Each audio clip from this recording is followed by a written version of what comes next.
Son las 8 de la mañana y 32 minutos, estamos ya en el tiempo de opinión, estamos en la tertulia, desde las 7 en punto les hemos contado la actualidad de este día, la actualidad de España y del mundo, en Buenos Días España.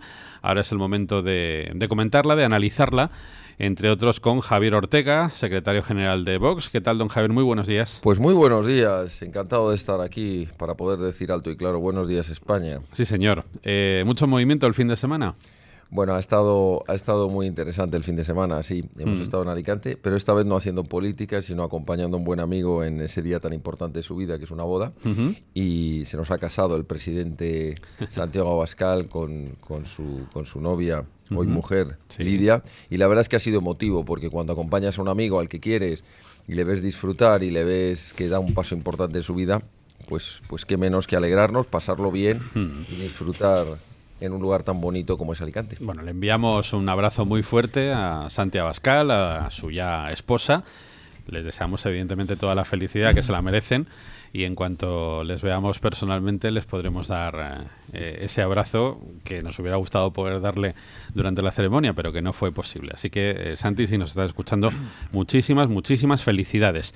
Pablo Sánchez, profesor de ICADE. ¿Qué tal, Pablo? Buenos días. Muy bien, muy buenos días. Pues nada, ayer viendo el triunfo de Nadal, que fue impresionante, 11 en Roland Garros, que se dice pronto, y escuchar el himno español en París, pues es impresionante. O sea, ¿no estás de acuerdo con este tipo de Podemos que dice que Nadal hace un tenis defensivo y ultra? Sí, bueno, aparte de ser un ignorante, sí. Se nota que no ve buen tenis, ¿no? Pero no. bueno. En este caso ni de política ni de deporte. Ni deporte, no da ni una, vamos. El pobrecito.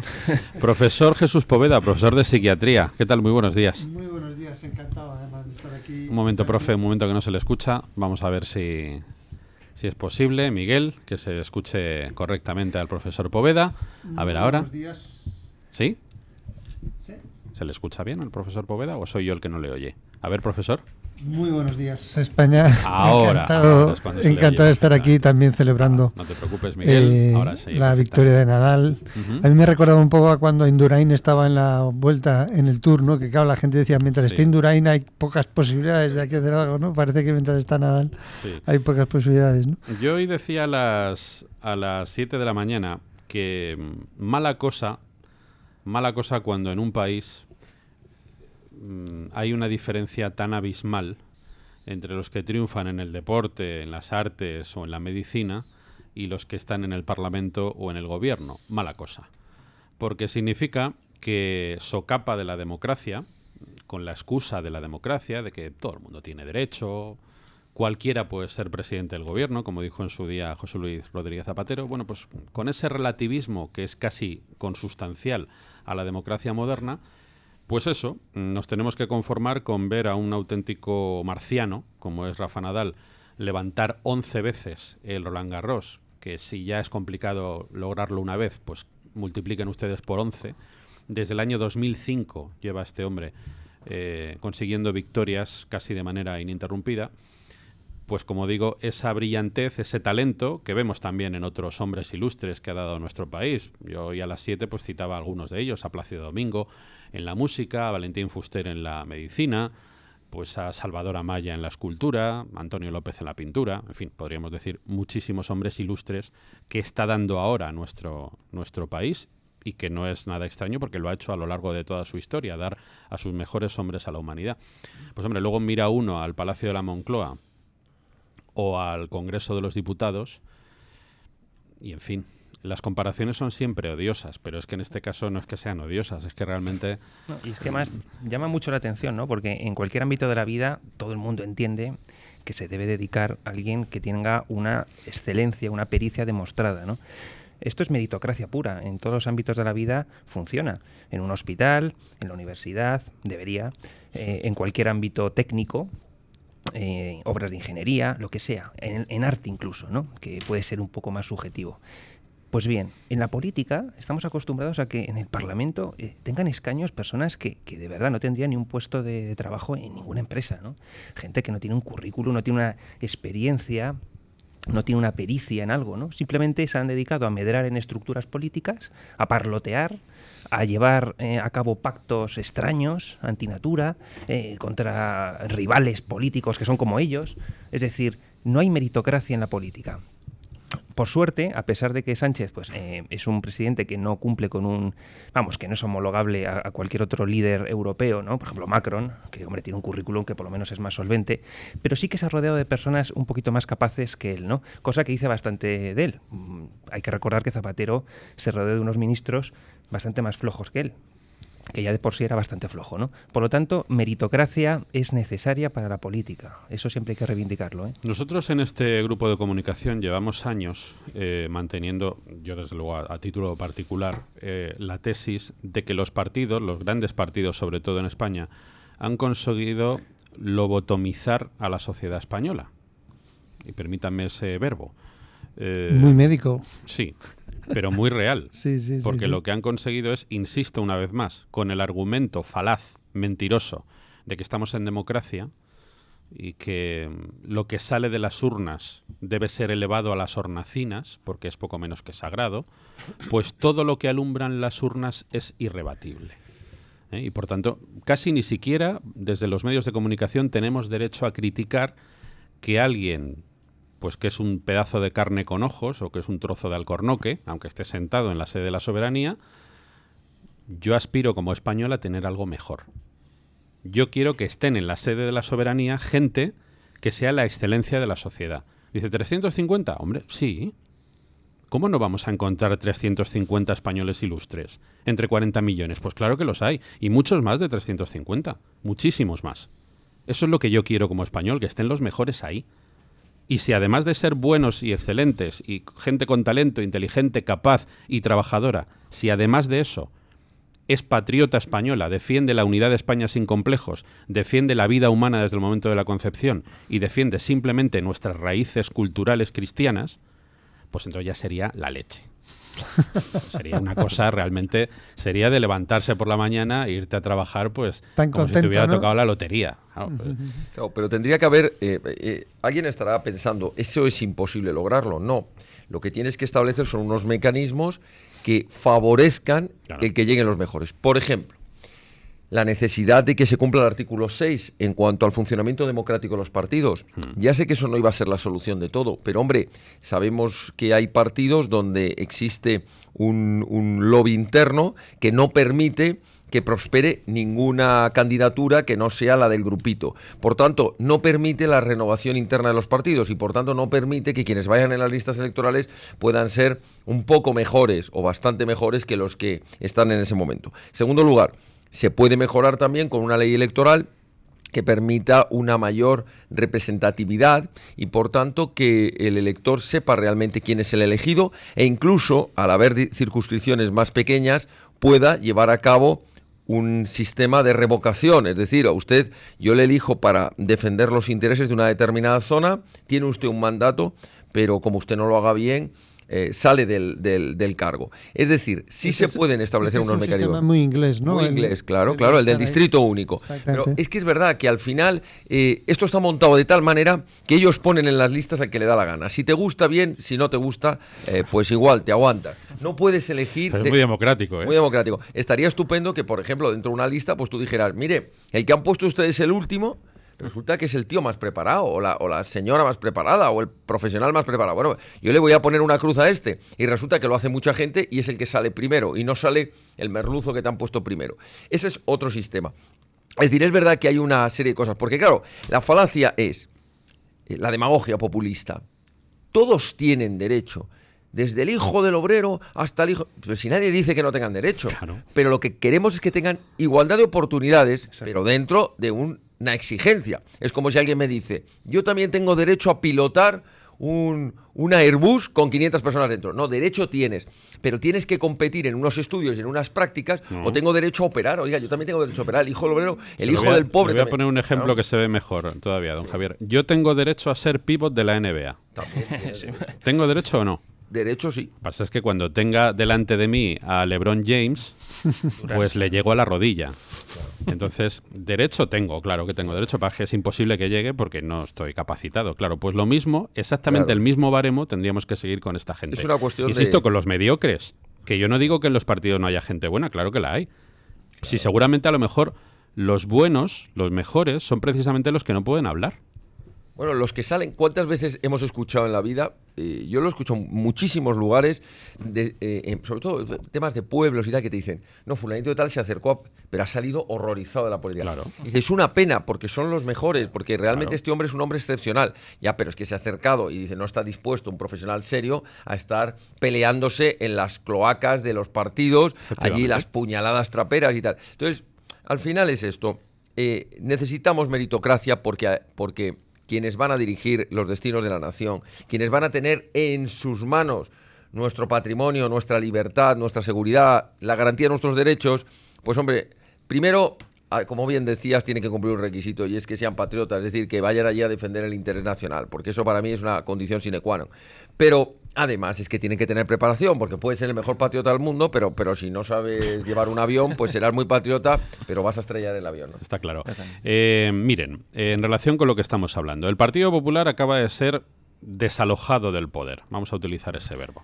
Bien, se supone que ha sido desalojado del poder por la corrupción interna. Por tanto, parece indiscutible que es un partido que necesita una regeneración. Necesitan pasar la mopa con lejía, y con desinfectante bueno. Eso es urgente. Bien, pues están organizando el próximo congreso del partido en el mes de julio.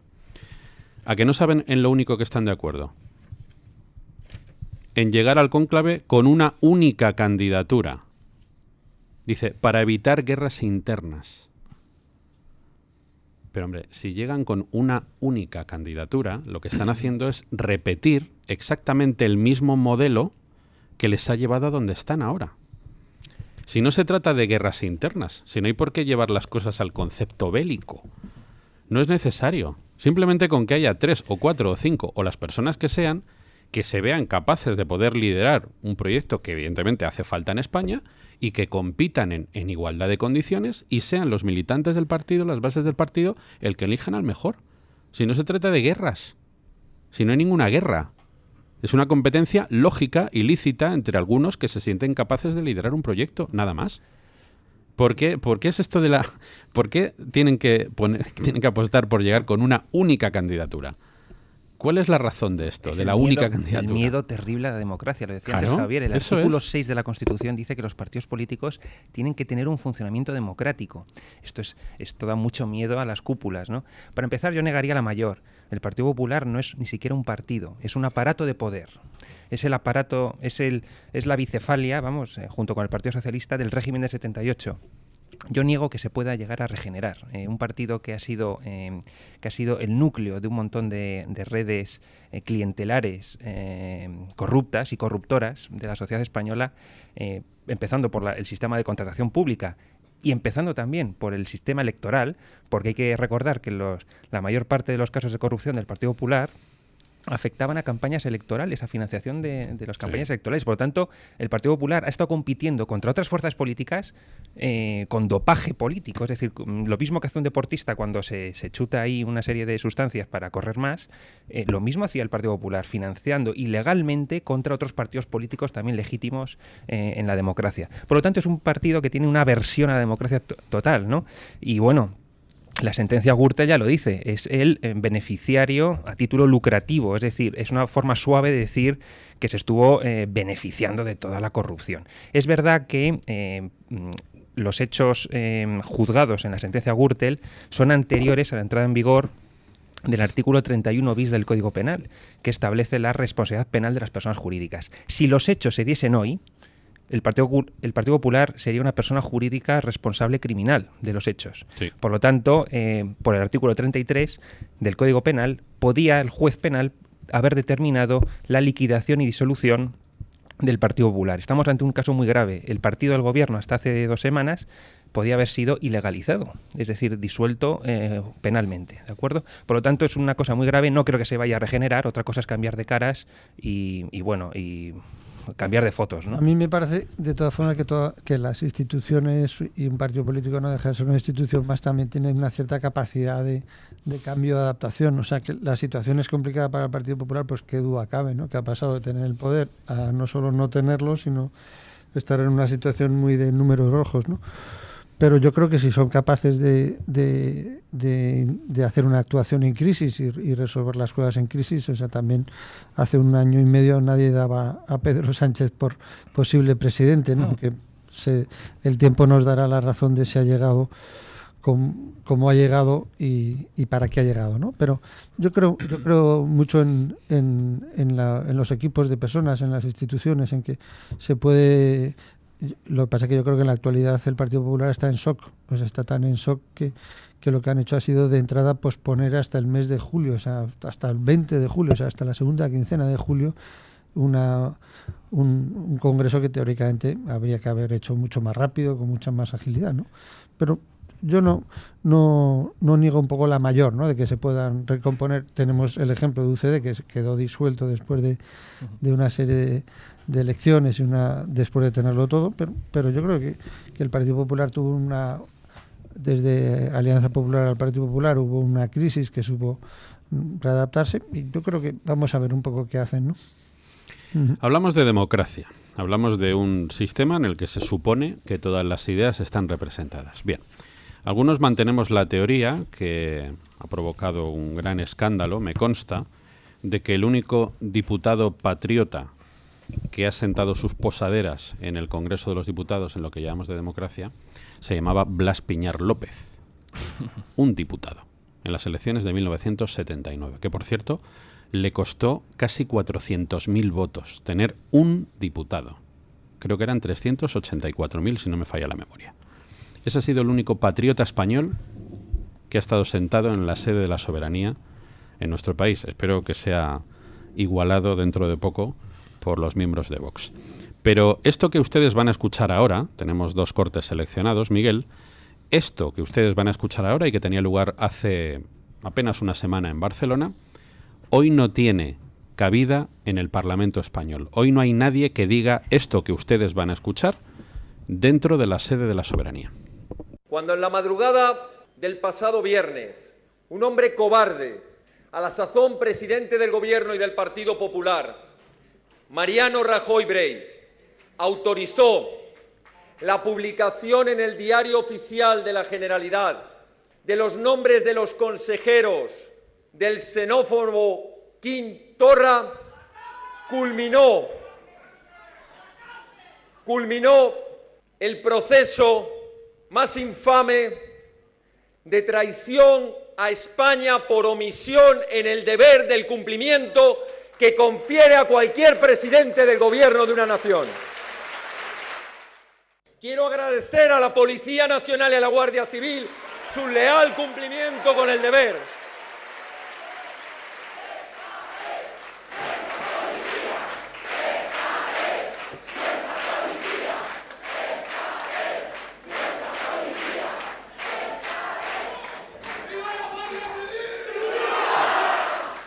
Y quiero agradecer también a esos miles y miles de españoles valientes que salieron a las calles y plazas de España, que pusieron la bandera nacional en su balcón como símbolo de resistencia, para dejar bien claro que allí vive una familia española que no se rinde.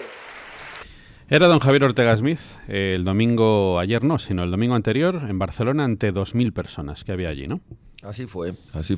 Sí, recordamos que en este terrible proceso que no ha terminado de golpe de Estado contra la nación, había por un lado que recordar a los traidores y por otro acordarse de los valientes. Y era de justicia pues recordar que el Partido Popular ha tenido la oportunidad a lo largo de estos años, desde el gobierno de la nación, de haber derrotado a los golpistas, porque tenía los mecanismos necesarios en una aplicación correcta, adecuada del 155, y no lo quiso hacer porque dice que estuvo condicionado por Ciudadanos y por el PSOE. Yo lo debatía el otro día en otra tertulia en la televisión y le decía al representante del Partido Popular que eso era demagogia, porque no tuvo que aceptar ningún condicionamiento, voto cuando tenía la mayoría del Senado y podía haber tomado las medidas que creyese conveniente. Y en segundo lugar, había que acordarse, como no, de los valientes, es decir, pues de la policía y la Guardia Civil, que habían hecho una investigación extraordinaria, de los jueces, los fiscales, del fiscal general Maza, que no aceptó, y lo expliqué allí, algo que yo he sabido de primera mano, las presiones telefónicas que sufrió del ministro de Justicia catalá, de la vicepresidenta Soraya Sáenz de Santamaría y del mismo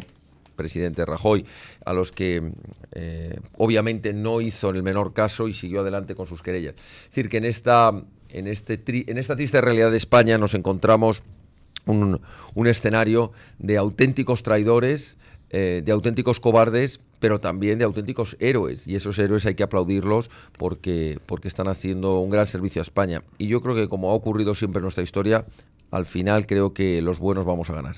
¿Tenéis la sensación en Vox de que ese acto del pasado domingo en Barcelona puede ser un antes y un después en el futuro político de la formación?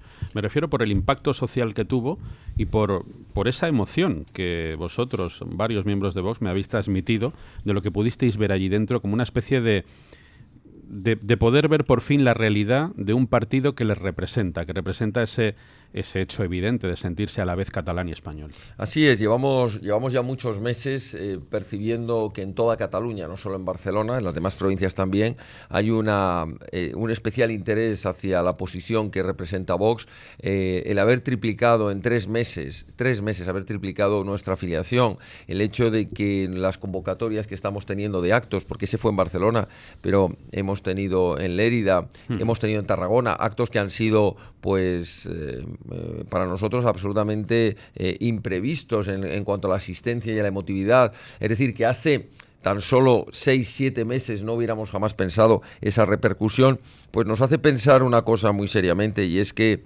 aparte de que vamos a luchar como siempre hasta la última de nuestras posibilidades, que realmente tenemos posibilidades, según nos dicen, de sacar representación por Cataluña, tanto en las elecciones generales como en elecciones autonómicas y municipales, y por supuesto vamos a pelear porque haya buenos equipos y por darle a tantos millones de compatriotas que viven en Cataluña una opción que no sea ni la cobardía del Partido Popular, ni el relativismo blando de Ciudadanos, ni por supuesto las traiciones y las connivencias del PSOE o de Podemos con los golpistas. Es decir, una opción que hable claramente de que la mejor defensa que hay, el mayor amor que hay hacia Cataluña, es defendiendo desde Cataluña la unidad de España. Y con Vox van a tener una voz que no va a dar un paso atrás, y espero que eso mismo que decíamos en un salón de acto lo podamos repetir en el mismo Parlamento de Cataluña. Viva Cataluña, viva la Guardia Civil, viva España. Pablo. Bueno, yo creo que ojalá aparezcan nuevas fuerzas, entre ellas Vox, en nuestras instituciones, ¿no? Yo creo que es más que necesario que se regenere no los partidos políticos que ya están en el poder, sino que se regenere la propia sociedad a través de nuevas fuerzas políticas, ¿no? El principal escollo para que surjan nuevas fuerzas políticas con ideas más claras y patrióticas está sobre todo en la ley electoral. La ley electoral es injusta y, como antes decía Rafa, ¿no?, que un diputado tuviera que conseguir casi 400.000 votos para estar en el Parlamento, ¿no?, en las Cortes Generales, ya indica que es muy difícil, ¿no?, abrirse paso en este sistema, ¿no? El régimen del 78 está hecho para unas oligarquías muy concretas y para premiar a los votantes de ciertas áreas de España, ¿no?, de la geografía española, ¿no?, en concreto País Vasco y Cataluña. Es mucho más fácil obtener ahí representación que en otra serie de provincias. Un partido nacional que se presenta a todo el conjunto de la nación, paradójicamente es más difícil que obtenga representación. Por lo tanto, estás penalizando ideas nacionales, ideas para todo el conjunto y para todo el bienestar de la sociedad. Precisamente cuando tú te presentas para cumplir con los deseos, a veces secesionistas o golpistas, de una determinada población en un determinado territorio, eres penalizado por la ley electoral. Así no puede funcionar bien un país, y a la vista está. Vamos a hacer una pausa, son las 8:56 minutos. A vuelta de publicidad vamos a intentar analizar ¿a qué podía referirse la nueva ministra de Política Territorial cuando defendió una reforma de la Constitución urgente, viable y deseable, y a la vez abrir nuevos cauces de comunicación con el separatismo golpista? Esto es lo que nos espera, amigos. A vuelta de pausa lo comentamos. Son las 9:01 y 1 minuto, estamos en la tertulia. Dicen nuestros oyentes y espectadores que la mejor Hoy con Javier Ortega de Vox, con Pablo Sanz, profesor de ICADE, y con el profesor de psiquiatría Jesús Poveda. Estábamos intentando averiguar a qué se puede referir doña Meritxell Batet cuando dice que una reforma de la Constitución es urgente, viable y deseable para avanzar hacia un modelo territorial. El que tiene bastante claro lo que espera de esas negociaciones y de esos nuevos aires que llegan con el gobierno de Pedro Sánchez es el golpista Joaquín Torra, el presidente de la Generalidad, que no ha tenido que prometer la Constitución ni acatar el cumplimiento de la Carta Magna para poder ser presidente de Cataluña, y que ha dicho lo siguiente. Vamos a escuchar, Miguel, si te parece, el corte de Joaquín Torra cuando demandaba a los equipos de Pedro Sánchez lo siguiente que van a escuchar. Negociació de govern a govern, que és el que sempre nosaltres hem demanat. Una negociación de gobierno a gobierno es lo que nosotros siempre hemos pedido y que el catalanismo ha pedido siempre, que es la bilateralidad entre Cataluña y España, ¿no? Quines són les normes de joc? ¿Cuáles son las reglas de juego?, se pregunta Joaquín. Después de 40 años no tienen claro cuáles son las reglas de juego, claro. Es normal que no lo tengan claro porque han hecho básicamente lo que les ha dado la gana en este tiempo. Sí, la bilateralidad, esa es una de las pretensiones que ha tenido siempre el separatismo. Claro. Y lo peor de todo es que en más de una ocasión, no sé si evidentemente jurídicamente no, pero de facto se les ha otorgado. Sí, hay una imagen que es cuando, y lo han hecho desde el Partido Popular exactamente igual, Partido Popular, Partido Socialista, cuando viene un presidente de una comunidad autónoma al Palacio de la Moncloa y sube las escaleras para saludar al presidente del gobierno, que encuentres allí dos banderas puestas exactamente igual a un lado y a otro de la entrada, y que veas la enseña nacional puesta a la misma altura que las banderas autonómicas. Y eso es una auténtica aberración, porque no es una cumbre bilateral entre dos naciones. Claro. Debería ocurrir simplemente que un presidente de una comunidad fuera no a exigir, sino a rendir cuentas ante el presidente de la nación, que es el que nos representa a todos, y debería haber una sola bandera, que es la bandera de España, y punto. Pero ese juego de imágenes que han querido hacer siempre, luego lo han llevado a la política, para dar a entender que España es plurinacional, que existen varias naciones y que lo que hay es una especie de acuerdo federal en el que, bueno, nos mantenemos de tú a tú y de igual a igual. Y esa aberración hay que acabar con ella, ¿no? Bueno, yo creo que una vez más es el famoso tema de la importancia de los símbolos, ¿no? O sea, las cosas son lo que son, pero también son lo que simbolizan, ¿no? Y entonces cuando a través de las imágenes, igual que comentábamos ahora una de las fotografías del fin de semana de un encuentro político y tal, bueno, pues las imágenes manifiestan de alguna manera lo que está pasando ahí detrás, ¿no?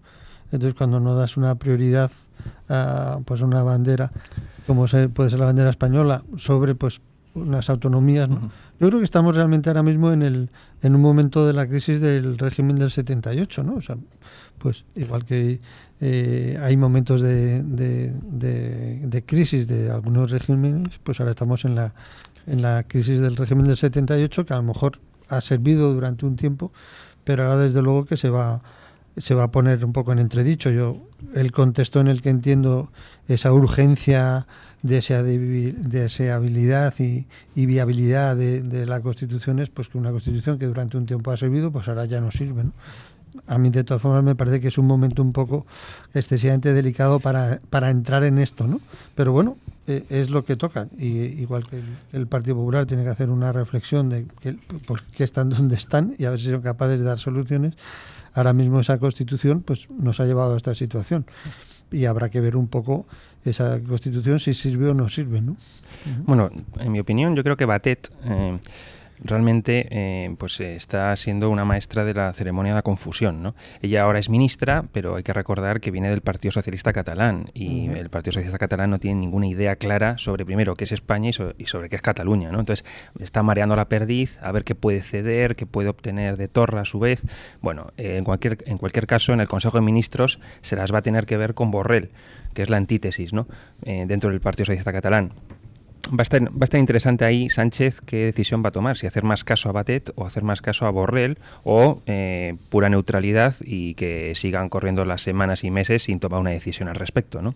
Por otro lado, está claro que desde el punto de vista del Gobierno de la Nación no se puede ceder en una reforma de la Constitución que vaya hacia el derecho de autodeterminación, un derecho a decidir, porque sería el fin del gobierno, y precisamente ahora que el Partido Socialista está en el gobierno, no les va a interesar abrir el melón y a ver qué sale de ahí, ¿no?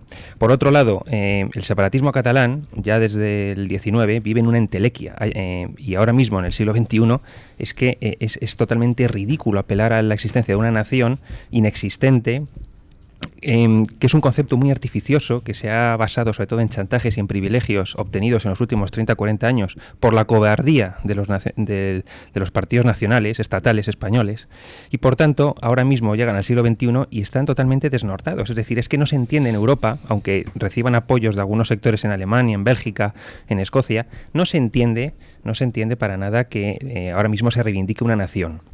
Hay que ir hacia un modelo de país donde nos llevemos bien, pero desde la unidad nacional y desde la soberanía, el respeto a la soberanía nacional, ¿no? Entonces, hasta que no entren dentro del aro los nacionalistas, pues aquí vamos a estar con un conflicto abierto permanente.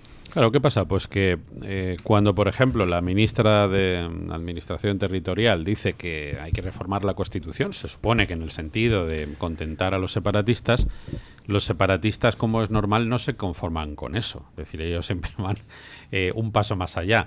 Lo que a nosotros, los que nos sentimos patriotas, nos puede ofender y molestar, a ellos les sigue pareciendo muy insuficiente. De hecho, lo que ha contestado el golpista Joaquín Torra a estos comentarios de Meritxell Batet, pues es que el gobierno regional que él preside parte del resultado del referéndum del 1 de octubre y la declaración de independencia del 27 de octubre. Es decir, es una manera de decir, mire, no hay nada, me da lo mismo lo que usted reforme de la Constitución, si es que nosotros ya la Constitución la damos por más que superada, porque todo lo que no sea situarnos en ese 1 de octubre, en ese golpe de Estado institucional ilegal, pues no les va a valer. Yo creo que eso cualquiera que más o menos sepa de lo que va esta gente lo debe tener claro, ¿no? Sí, el tema de la reforma de la Constitución, nosotros desde Vox mantenemos la siguiente posición. La primera es que llama la atención que quienes inmediatamente hablan llevan tiempo hablando y proponiendo la urgencia, la necesidad de reformar la Constitución, son los que no han querido cumplir la Constitución en aspectos fundamentales.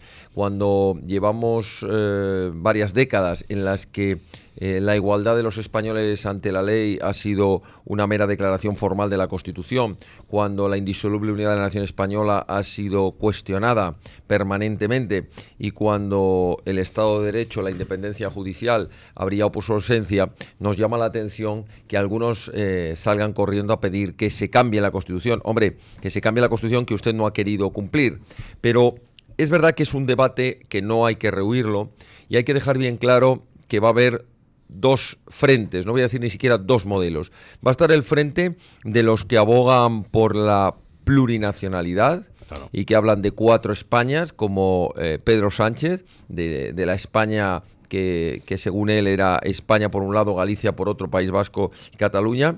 Luego están los del federalismo que propone, aunque lo intenta disimular cuando le interesa, pero así viene en sus propios en su propio programa, Ciudadanos, una España federal.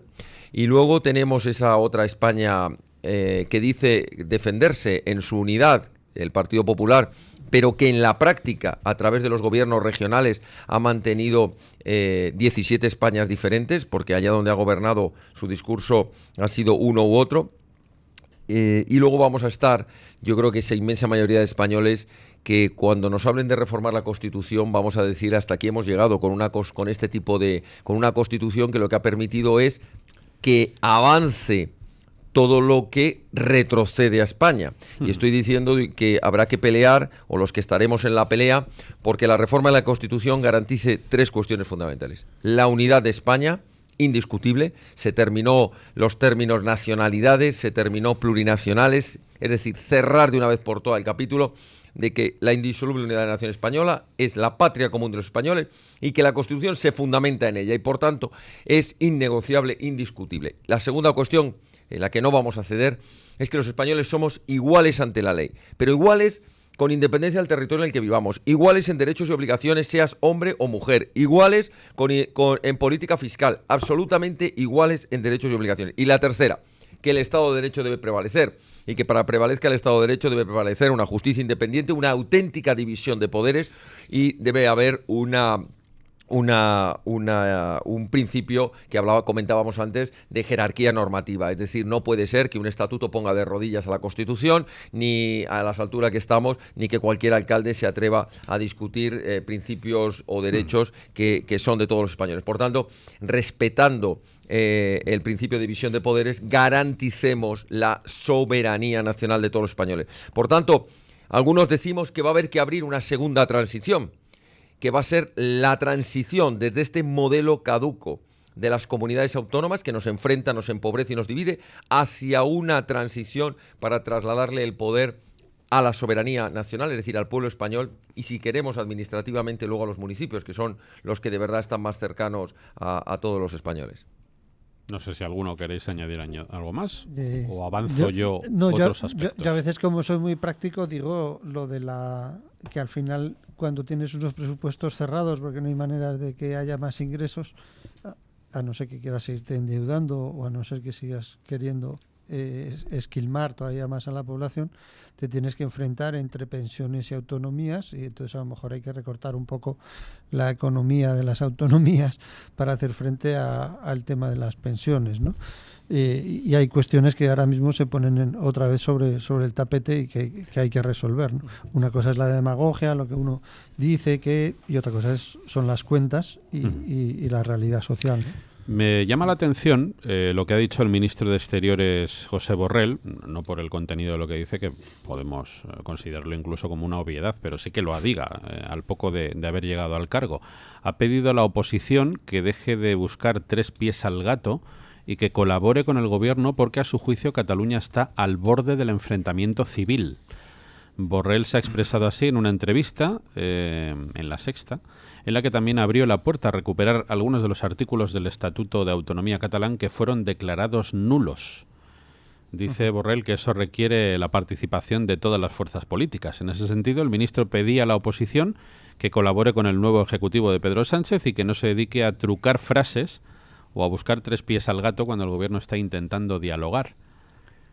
Y que dice que le gustaría que Junqueras participara en el debate político. El golpista Junqueras, que está en la cárcel por dar un golpe de Estado, quiere que participe en el debate político. Este es el que se supone el miembro del gobierno de Pedro Sánchez, que era más furibundo defensor de la españolidad de Cataluña, ¿no? Sí, y además, siendo ministro de Exteriores, parece que está transmitiendo una idea de que estamos aquí al borde del apocalipsis, ¿no? En Cataluña. Es verdad que en ciertos sitios, en ciertos momentos, lo ha parecido, pero bueno, yo creo que tampoco manda un mensaje de tranquilidad a los socios europeos. Por otra parte, bueno, a Borrell puede pedir el apoyo de la oposición, pues evidentemente sobre cuestiones nucleares, pero lo que no puede es recabar el apoyo de la oposición para atentar contra la soberanía nacional, ¿no?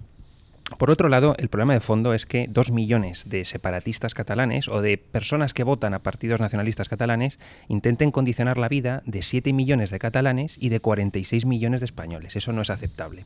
Por otro lado, hay que dejar claro una idea, y a mí me gustaría que Sánchez, cuando se encuentre con Torra, le pida, para empezar, perdón por las declaraciones y tuits xenófobos que lanzó hace ya meses o años Torra, de los cuales no se ha retractado, por cierto, y por otro lado, que reconozca que Cataluña no se entiende sin España y España sin Cataluña. O sea, Cataluña es una parte sustancial de España.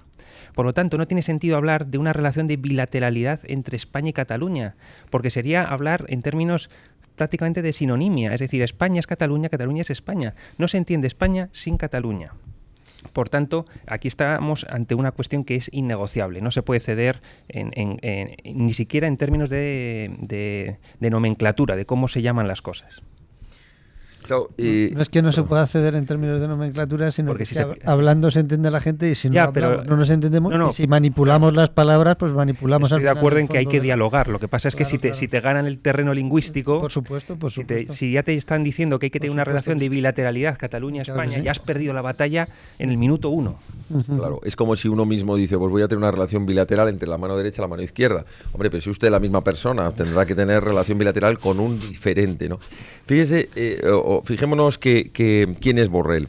Borrell... ¿Me permite, antes de, ¿cómo no, de que usted diga quién es Borrell, que añada una cosa más de la entrevista, que me estoy quedando ojiplático porque esto no lo conocía?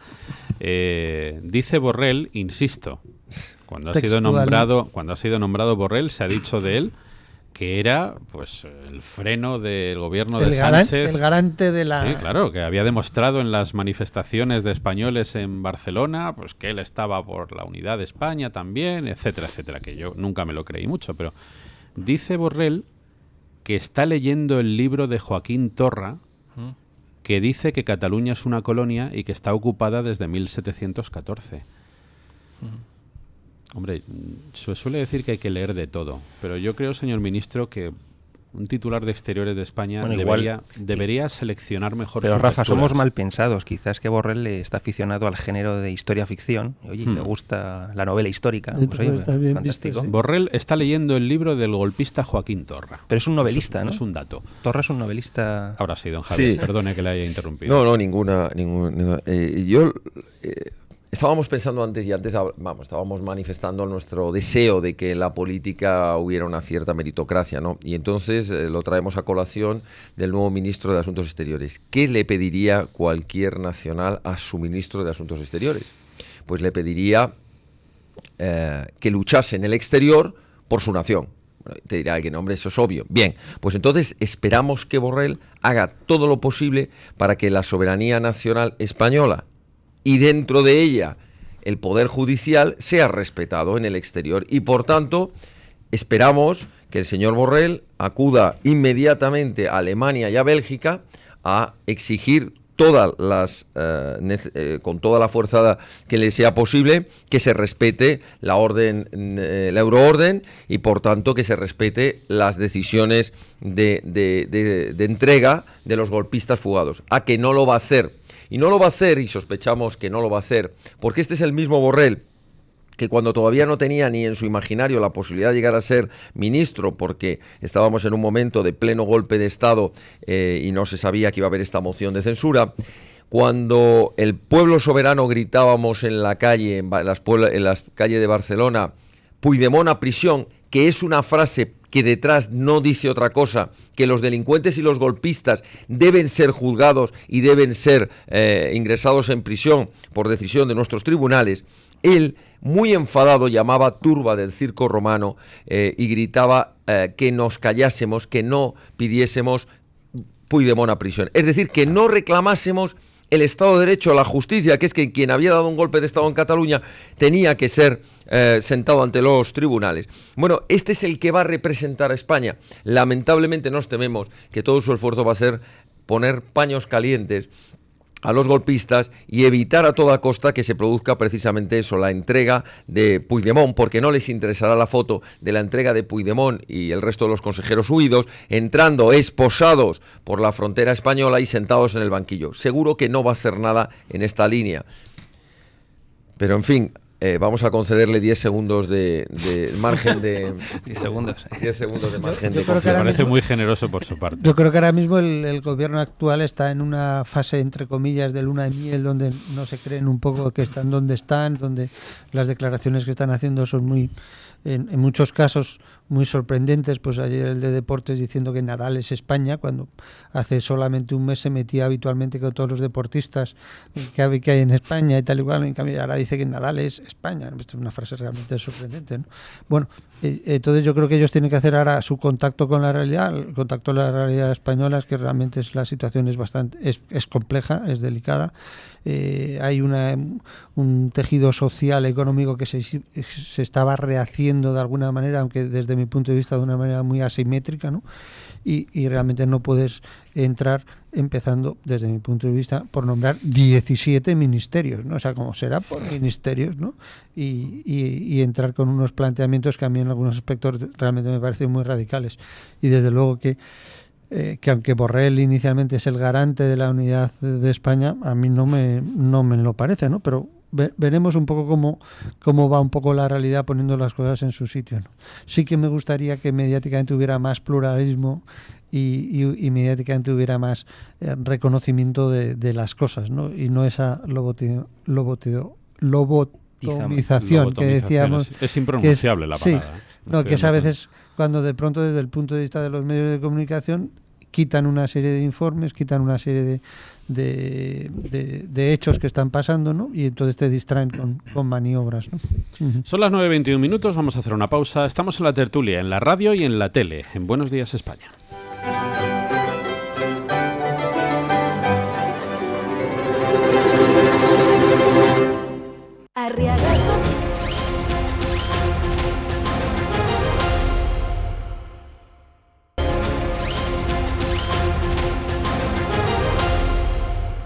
Formación. Nosotros le podríamos adelantar el dinero del año y dárselo en mano, a cada uno 120 euros y ya está. Es la propuesta que hace el experimentado militante para que dos amigas de su interlocutor, tanteadas para afiliarse, superen sus reticencias económicas. Pero, hombre, ¿cómo van a tener reticencias por 10 euros al mes? Pero es que, de verdad, esto es una cosa... No se quieren afiliar porque no quieren pagar cuotas ni nada que se le parezca. Yo les he dicho, como me comentaste tú, que por el dinero no se preocupen, pero me dicen que cómo no se van a preocupar. No, claro, es que es una cantidad prohibitiva. Le pagamos la afiliación de un año hasta febrero, que van a ser seguro las primarias. Le daríamos 120 euros, que es lo de un año a cada uno. Y ellos dan su número de cuenta corriente y les cobra luego el partido 10 euros a cada uno. Eso sería. Si tú me lo dices, me llamas un día, te doy ya el dinero... que ellos se afilien y cuando lo tengas me pasas los nombres. Bueno, esto aparte... eso de todas formas no deja de ser una información así un poco... Bueno, veremos. Es una información basada en una grabación. Sí. Es la grabación de una conversación. Yo apuntaría dos cosas. Primero, que es una práctica bastante bolivariana, es decir, que es extraño que hombre, de Podemos no lo podíamos esperar, pero de Ciudadanos, que es un partido se supone que liberal, etcétera, es una práctica bolivariana de libro, ¿no? Para empezar, se hincha el censo del partido y luego cuando llegue el momento de las primarias se redirige el voto hacia el candidato adecuado de las primarias. Y en segundo lugar, hay un tema aquí que no he leído la información, pero puede ser que esté relacionado con temas de blanqueo de capitales. No sé si quizá si es dinero en metálico, en sobres, va a parar a unas cuentas de otros particulares, etcétera, quizá haya que ver ahí la clave de prevención de blanqueo de capitales. No sé si sea en mano. Del mensaje parecía que era más de amistad, que dos amigas, tal cual. Sí, o sea, en cualquiera de los casos, a mí me parece lo que denota es como una cierta seriedad política. Coño, estamos hablando de un partido político, estamos hablando de... Es Murcia, o sea, también estamos hablando de que unos son los particulares en Murcia, que no es el partido nacional, ¿no? Pero es verdad que este tipo de prácticas, aunque sea a nivel local, indica que, bueno, algo no funciona bien. Esto estaba recordando, perdona Pablo que te interrumpa, pero estaba recordando que eso sí me preocupó a mí bastante más cuando saltaron las informaciones de varios miembros de Ciudadanos que se marcharon y explicaron las técnicas en cómo en las elecciones municipales últimas habían conseguido en determinados municipios de la Comunidad de Madrid ser cabeza de lista en las elecciones municipales por Ciudadanos. Y era comprando, es decir, costaba, pues no sé, 12.000, 15.000 euros ser cabeza de lista en un determinado municipio. Es decir, como no tenían candidaturas y necesitaban financiación, pues decían, bueno, si usted quiere ser cabeza del municipio, ponga dinero. Claro, lo cual, pues nos vamos a la época de Romanones, es decir, donde los caciques del pueblo decían, venga, yo pongo tanto dinero, pero yo soy el alcalde, ¿no? Sí.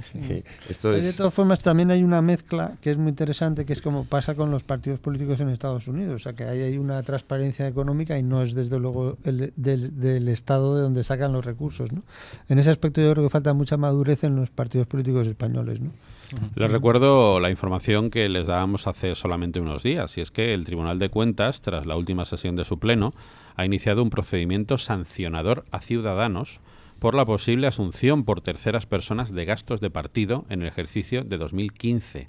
En su informe de fiscalización de los estados contables de los partidos políticos relativo a 2014 y 2015, en este último año, el Tribunal de Cuentas recoge que la formación registró como donaciones en especie determinados pagos por importe acumulado de 14.300 euros efectuados por terceras personas de determinadas facturas electorales emitidas a nombre del partido, lo que vulnera lo establecido en el artículo 4.3 de la Ley Orgánica de Financiación de los Partidos, que prohíbe a los partidos aceptar que directa o indirectamente terceras personas asuman de forma efectiva el coste de los gastos que genere su actividad. Coincido bastante con el criterio de Pablo Sanz, de que este tipo de cosas, en un partido que se presentaba como se presentaba Ciudadanos, la verdad es que chirrían bastante. Sí, la verdad es que sí. En otros, a lo mejor sería más comprensible. En ellos, chirría. Pero, amigos, esto es lo que hay. Menos mal que tenemos a Incos. Yo siempre lo digo. O sea, si no fuera por Vox, por Intereconomía y por Incos, sería para hacer el petate y empezar a buscar un aeropuerto que ofrezca vuelos con regularidad. Don Fernando Sánchez, muy buenos días. ¿Qué tal? ¿De qué hablamos hoy, don Fernando? Bueno, hoy queríamos recordar un poco, como siempre hacemos antes del verano, la labor que hace Incos a través del Grupo Intereconomía. Por una doble función, nosotros seguimos ayudando a que la cadena pueda seguir ofreciendo información de una manera independiente, que parece que es un derecho fundamental, ¿no? El derecho a la comunicación, pero por desgracia la mayoría de las cadenas están condicionadas.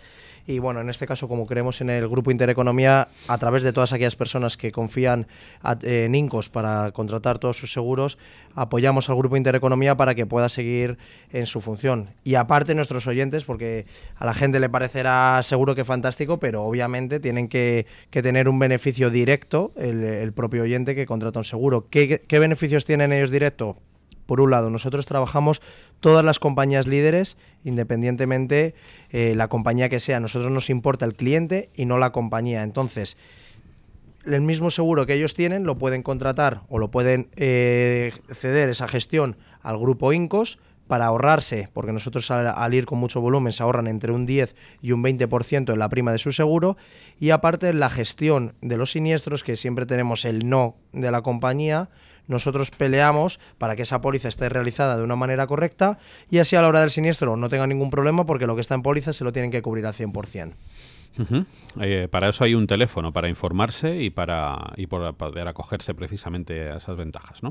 Así es, nos pueden llamar sin ningún compromiso al 91 032 69 47 91. Vamos a repetirlo despacio, don Fernando. Ya sabe usted que muchas veces los oyentes, además, me escribieron el fin de semana para decírmelo, fíjese, pero no en relación con esto, sino en general. Dice que ustedes en la radio dan los teléfonos muy rápido. Creen que nosotros estamos en casa con el bolígrafo y el papel en la mano y tenemos que ir a buscarlo, claro.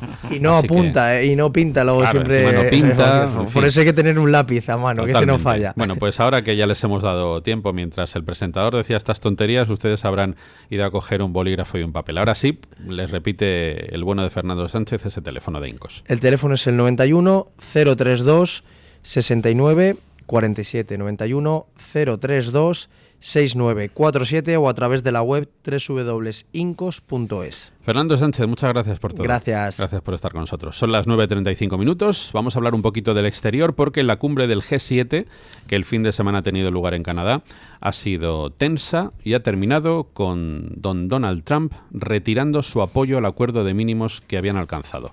La Unión Europea prepara un paquete de contramedidas contra esa subida de aranceles que ha impuesto el presidente de Estados Unidos sobre el acero y el aluminio, según anunciaba la propia canciller alemana Angela Merkel, que estaba muy enfadada.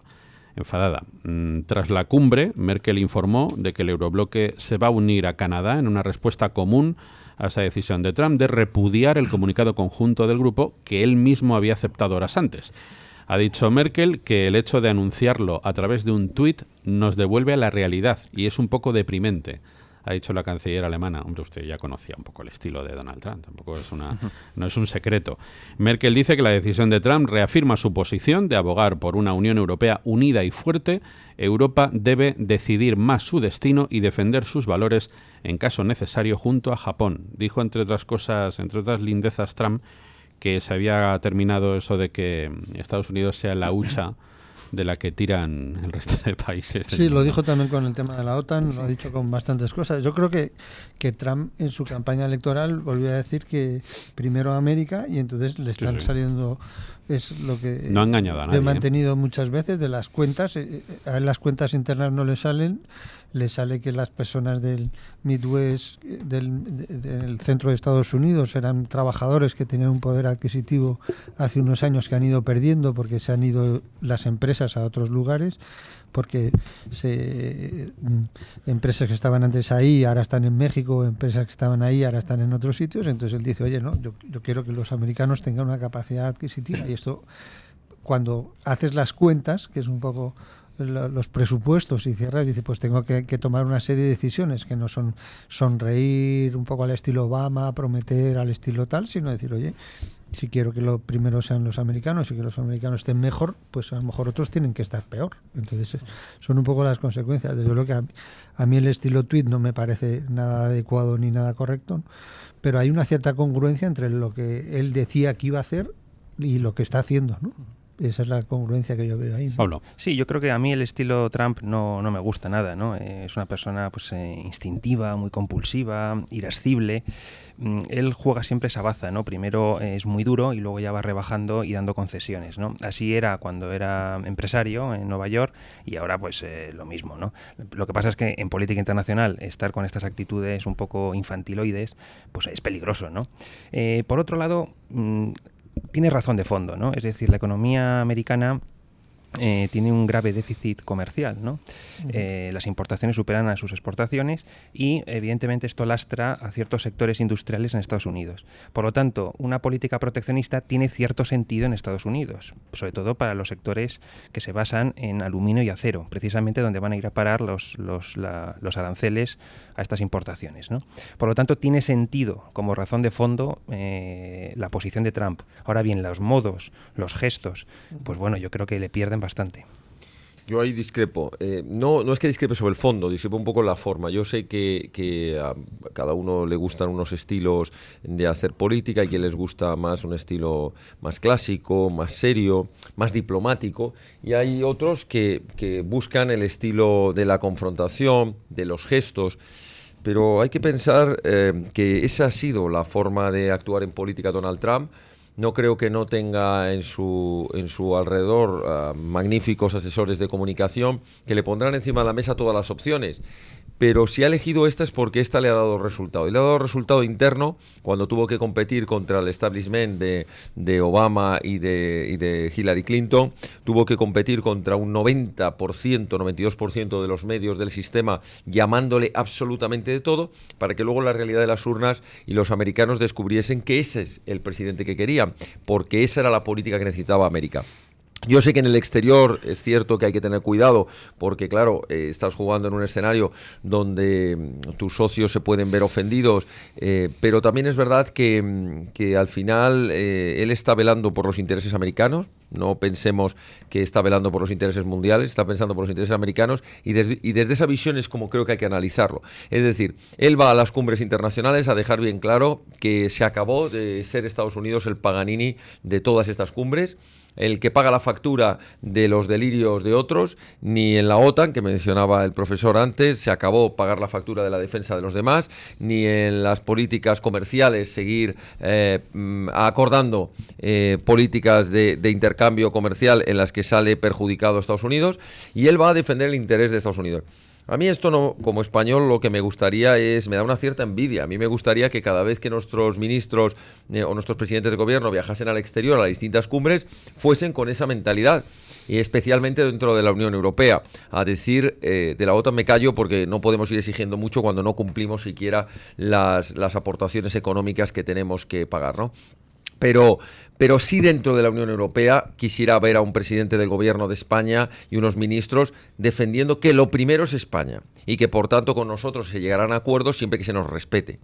Ya sé que hay que ceder, porque cuando quieres llegar a un acuerdo y hay varios que quieren sobre lo mismo, pues tiene que haber un acuerdo, un consenso, pero lo que no puede ser es que España siempre vaya a las cumbres internacionales para cederlo todo a cambio de nada, ¿no? Tenemos que recordar que Trump había llegado tarde al G7 y que se fue antes de que acabara, eludiendo las conversaciones de la cumbre sobre el medio ambiente y la situación de los océanos, porque estaba enfadado con lo que habían dicho el anfitrión, que era el primer ministro canadiense Justin Trudeau, y el presidente francés Emmanuel Macron. Lo que habían dicho básicamente es que iba a haber pues una respuesta como reacción al anuncio de Estados Unidos de que iba a incluir varios aranceles. Esta rabieta no concluyó ahí. Horas después de que acabara la cumbre, Trump había declarado que instruyó a los representantes de Estados Unidos de que no respaldaran el comunicado final de la reunión. En otras palabras, que Estados Unidos, después de haber firmado el texto, lo desfirmaba.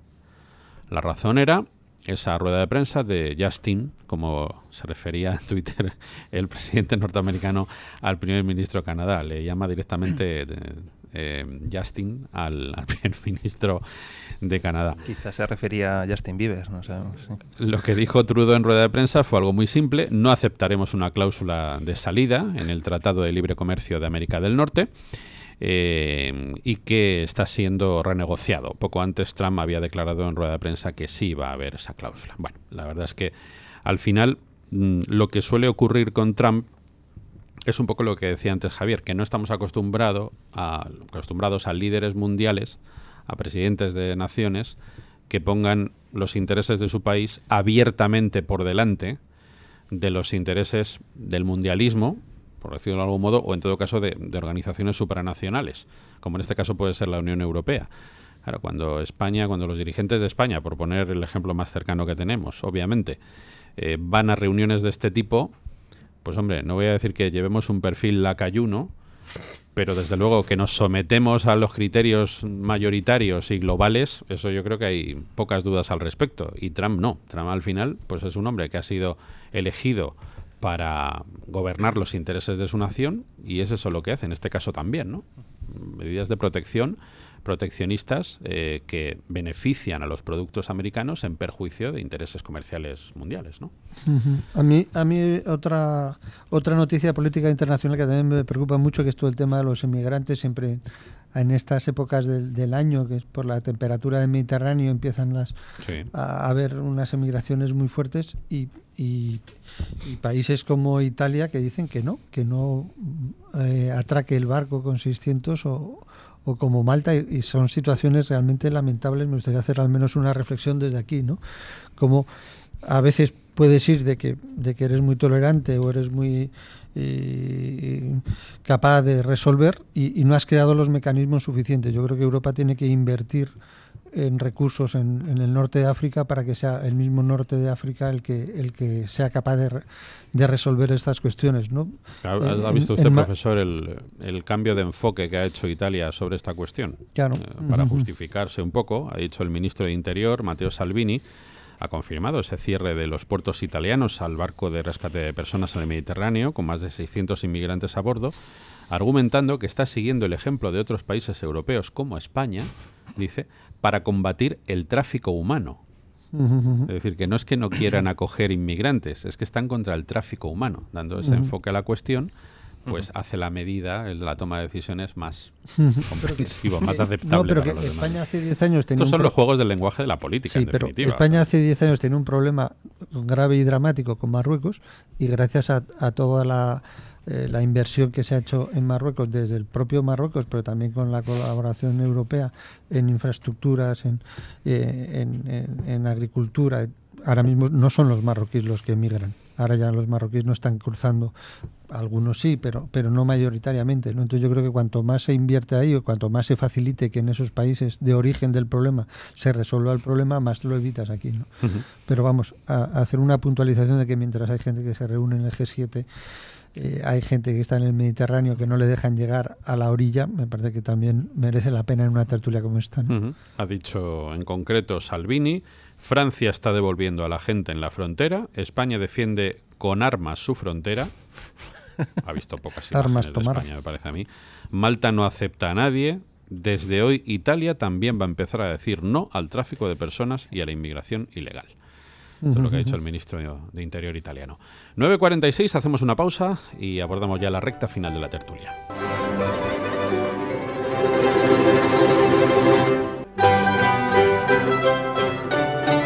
Son las 9:50 minutos. Solamente el 8% de los contratos temporales en España se convierten en fijos. 8%. Yo siempre lo digo cuando sale este tema. Se puede planificar algo, se puede formar una familia, se puede uno comprar una casa, puede uno plantearse una vida normal con un contrato temporal. Siempre hay quien te dice, mejor eso que nada. Claro. Claro. Mejor el hambre que la muerte, sin duda. Mejor el hambre, claro. ¿El hambre es buena? No, es mala. Pues un contrato temporal es malo. Y que solamente el 8% de los contratos temporales en España se conviertan en fijos es una vergüenza. Es decir, es sencillamente vergonzoso e inaceptable.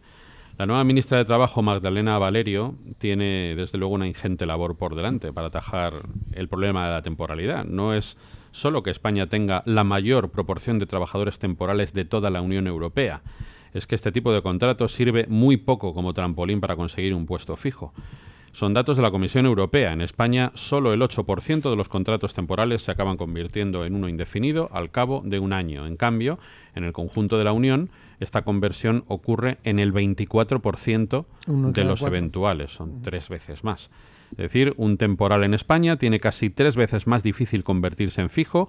Según cifras de la Seguridad Social, la crisis ha hecho que un temporal tarde ahora unos 7,8 años en lograr el estatus de indefinido. Casi 8 años desde que tiene un contrato temporal hasta que lo hacen fijo. Rafa, como tú decías, es vergonzoso que la economía española funcione creando este tipo de empleo. Ahora bien, es el correlato lógico del tejido empresarial español, que está basado en el sector servicios. Siempre lo hemos dicho aquí en esta tertulia. El sector terciario genera mucho empleo, pero también es muy cíclico. Por lo tanto, cuando la economía va mal, se destruye. Tan pronto crea como destruye empleo. El sector de calidad es el sector industrial, el sector secundario. Los grandes sectores industriales, que precisamente son los que España ha ido mermando desde precisamente su introducción, su entrada en la Unión Europea en el año 86, con la reconversión industrial precisamente llevada a cabo por los socialistas y luego consolidada por el Partido Popular.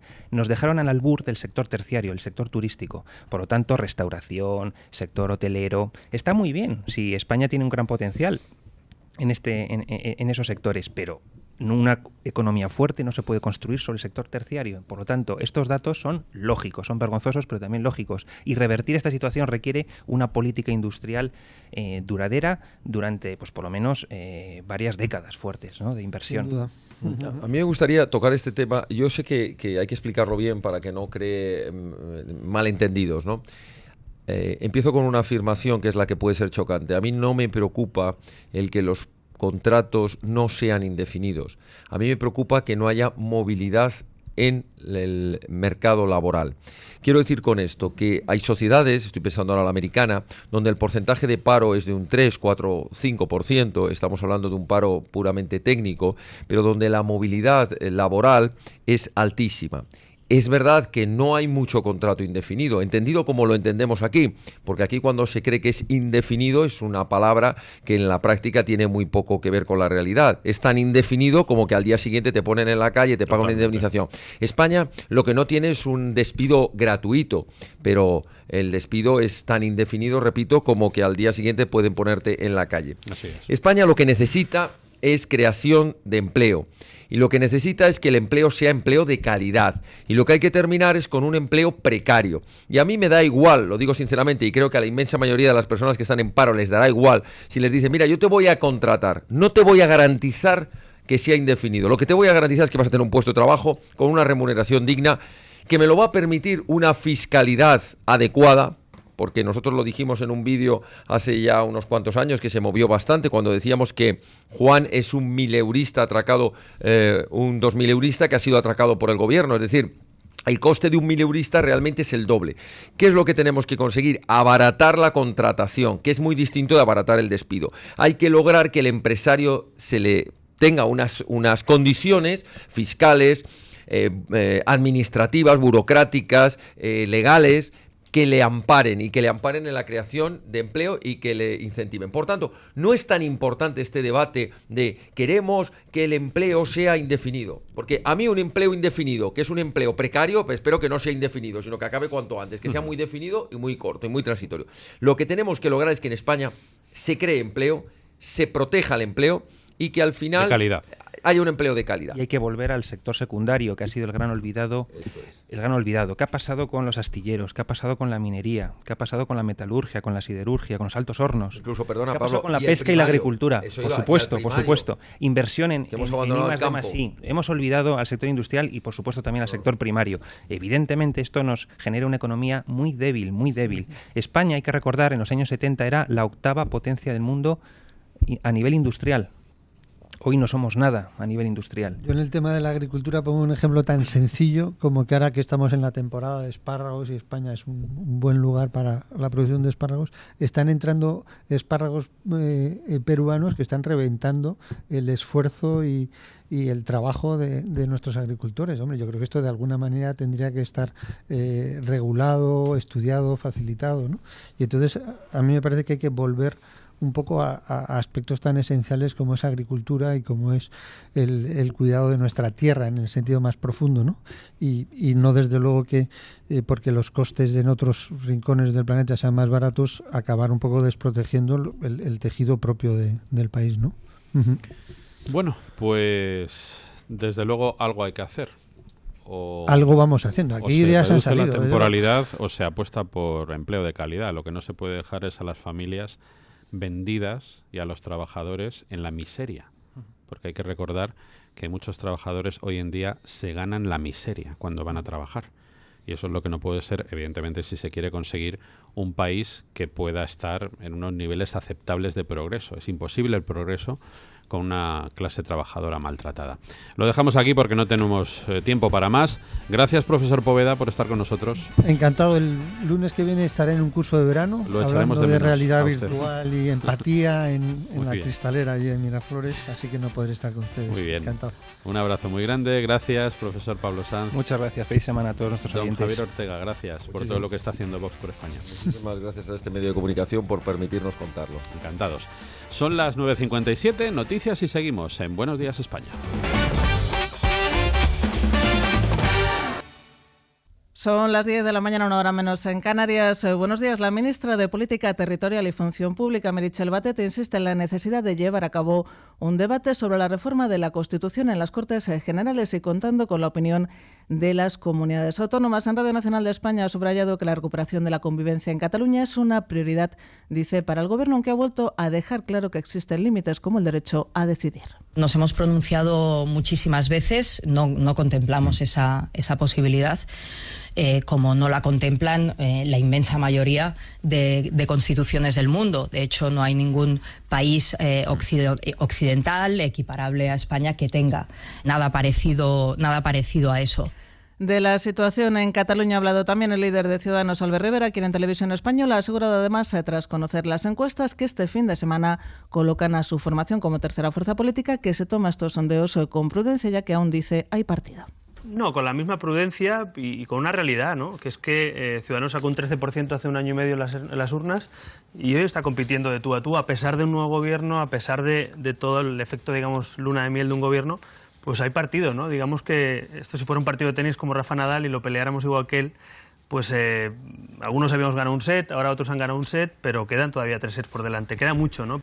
Entre tanto, en el Partido Popular comienza la carrera sucesoria de la persona que se hará cargo de presidir el partido después de que Mariano Rajoy anunciará que deja el cargo. Este mediodía se reúne la Junta Directiva Nacional para fijar la fecha del Congreso Extraordinario en el que se elegirá el sustituto de Rajoy. Fuentes del partido aseguran que podría celebrarse la última quincena de julio en Madrid. Por cierto, que esta tarde termina el plazo para la presentación de enmiendas a los presupuestos generales del Estado y conoceremos entonces si el PP introducirá alguna para mejorar las cuentas, tal y como ha argumentado en los últimos días. Más cosas. El barco de salvamento Aquarius sigue su travesía cerca de las costas italianas después de que el gobierno de ese país le haya negado el permiso para atracar y acoger a los 629 migrantes que fueron rescatados por la embarcación en el Mediterráneo. El barco está siguiendo las indicaciones de las autoridades italianas, que han facilitado, eso sí, que a bordo suban médicos que asistan a los migrantes, entre los que hay menores de edad y mujeres, algunas de ellas embarazadas. En la cadena SER, la ministra de Defensa, Margarita Robles, ha asegurado que ante situaciones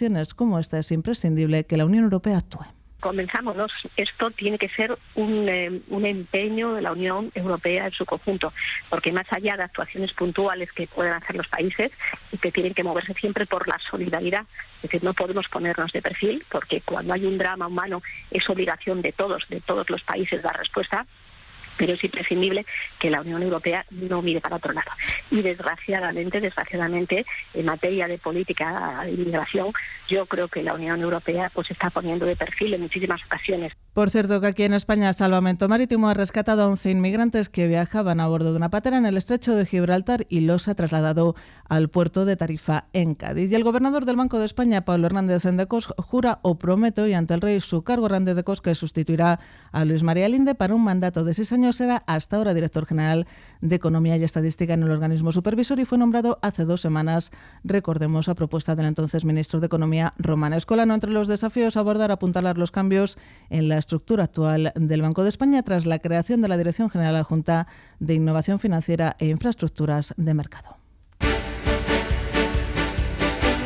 La información de los mercados en tiempo real.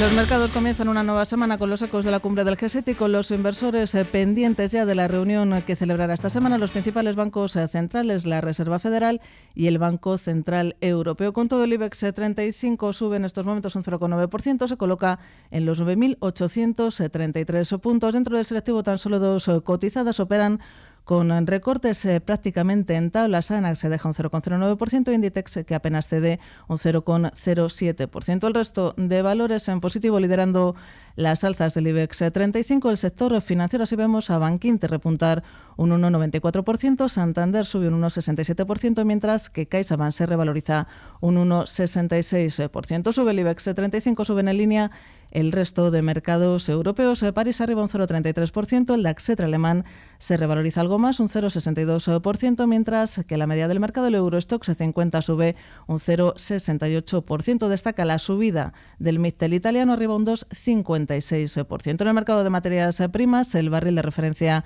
en Europa, el Brent, se deja un 0,44%, cotiza en los 76,12 $. Entre tanto, y en el mercado de divisas, un euro se compra y se vende a 1,1809 $. Y hasta aquí las noticias. Más información en intereconomía.com.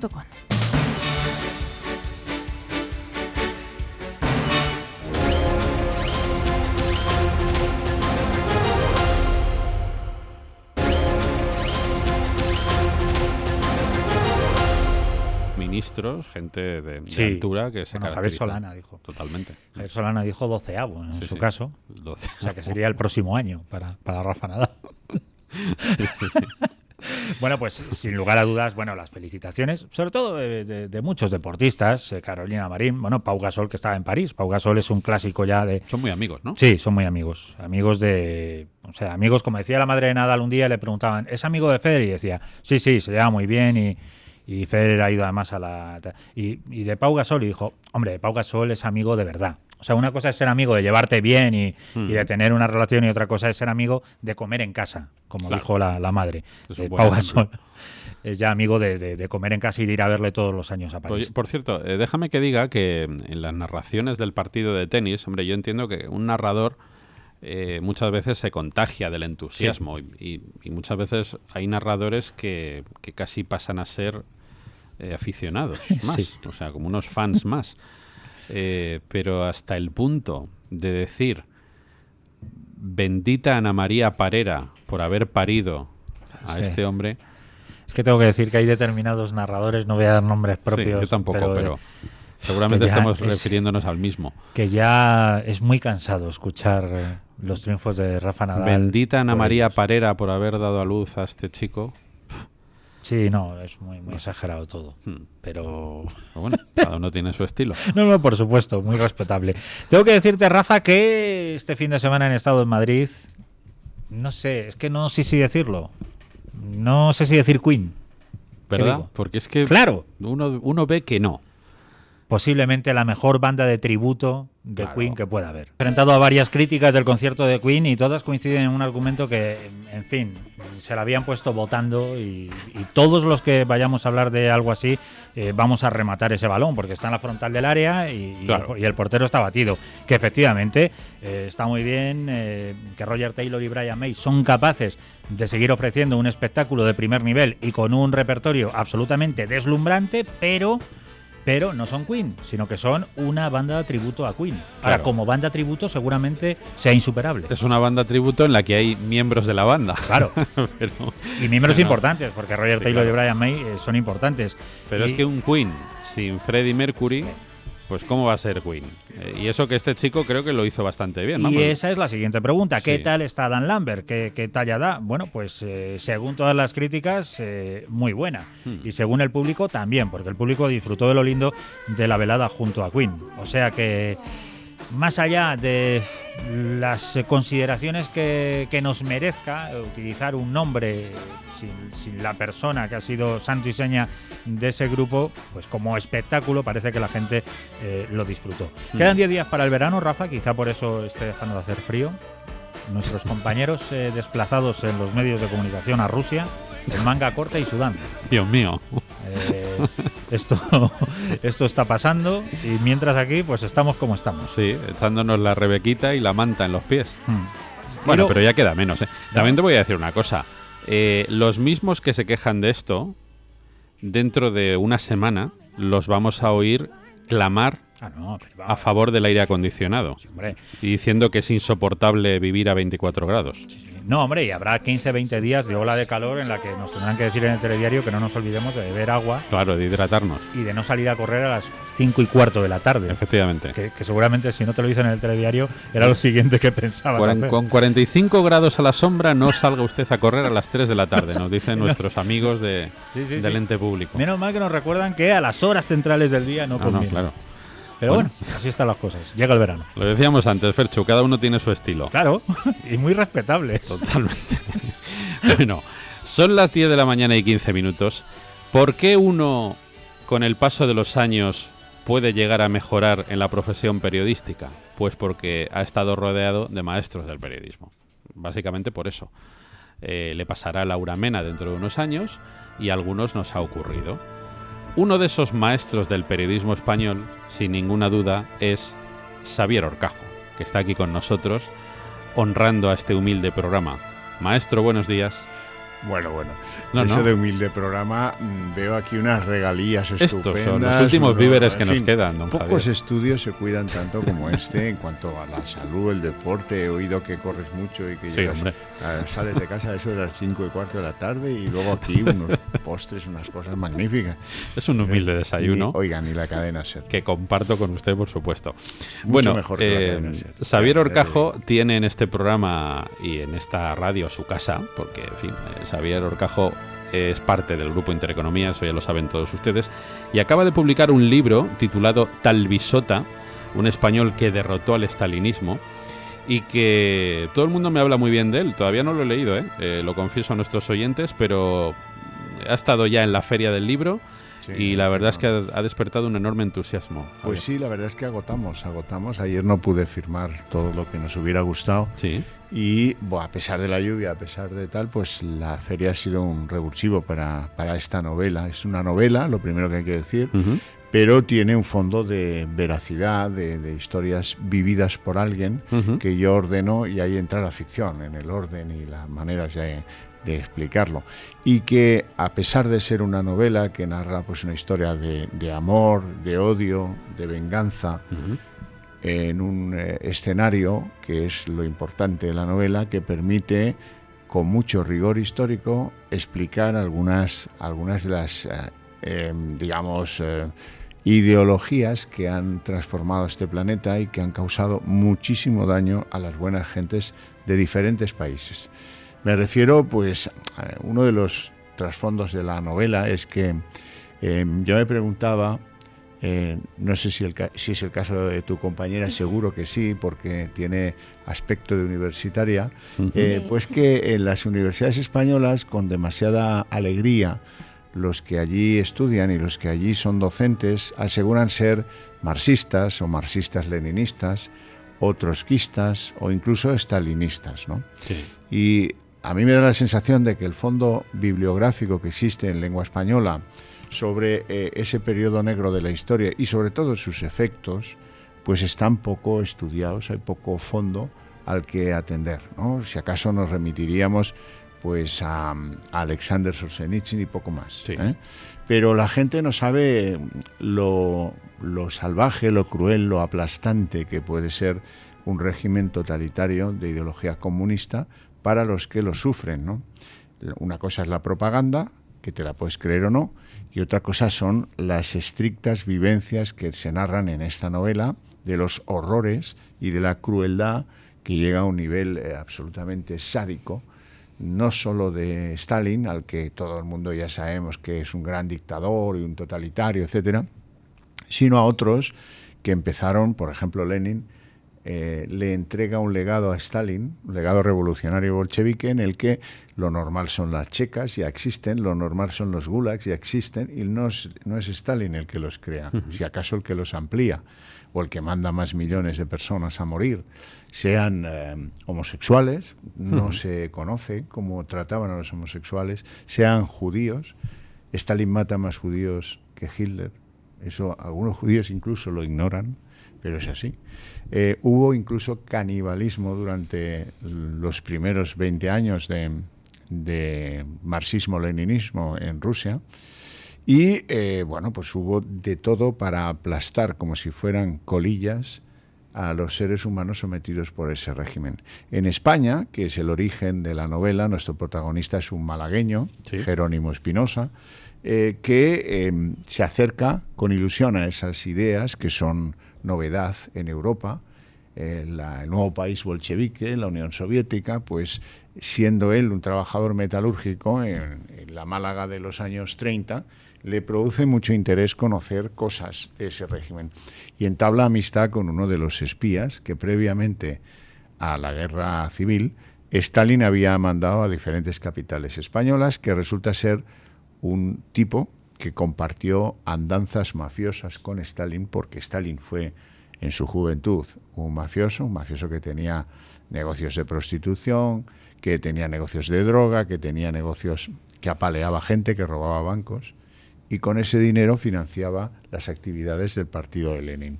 Eso le dio auge, eso le dio poderío, Luego era un tipo muy hábil en destruir los anclajes del ser humano con la humanidad, con la vida, con su sociedad. Por ejemplo, la familia, por ejemplo, la religión, por ejemplo, la jerarquía en el estamento militar, por ejemplo, la propiedad y, por ejemplo, pues la camaradería incluso. El sistema soviético fue único en cuanto a establecer un régimen del terror en lo que podríamos llamar la lucha del Estado contra el individuo, someterlo por el miedo, someterlo por el terror, por la delación, por enviarte a Siberia, por enviarte al Mar Blanco. Eso era lo que la gente temía y por eso obedecía, pero a la vez los deshumanizaba. Los deshumanizaba en el trato con las mujeres, por ejemplo, no solo con las estrictamente próximas, con las que Stalin fue muy cruel, tremendamente cruel, tanto como que ejecutó no solo estas mujeres más o menos, tuvieron oscuros accidentes que acabaron con su vida. Bueno, no parece que eso sea muy creíble, puede que en algunos casos sí y en otros no. Pero es que Stalin liquidó uno a uno a todos los miembros de sus familias de diferentes mujeres que tuvo. Cuñados, cuñadas, hermanas, hermanos, madres, padres, hasta hacerlos desaparecer. ¿Qué decir de los que fueron compañeros de los primeros años del régimen bolchevique? Pues lo mismo, ahí palmó Bukharin, ahí palmó Tonsky, ahí palmaron tantos y tantos, en procesos falseados, truculentos.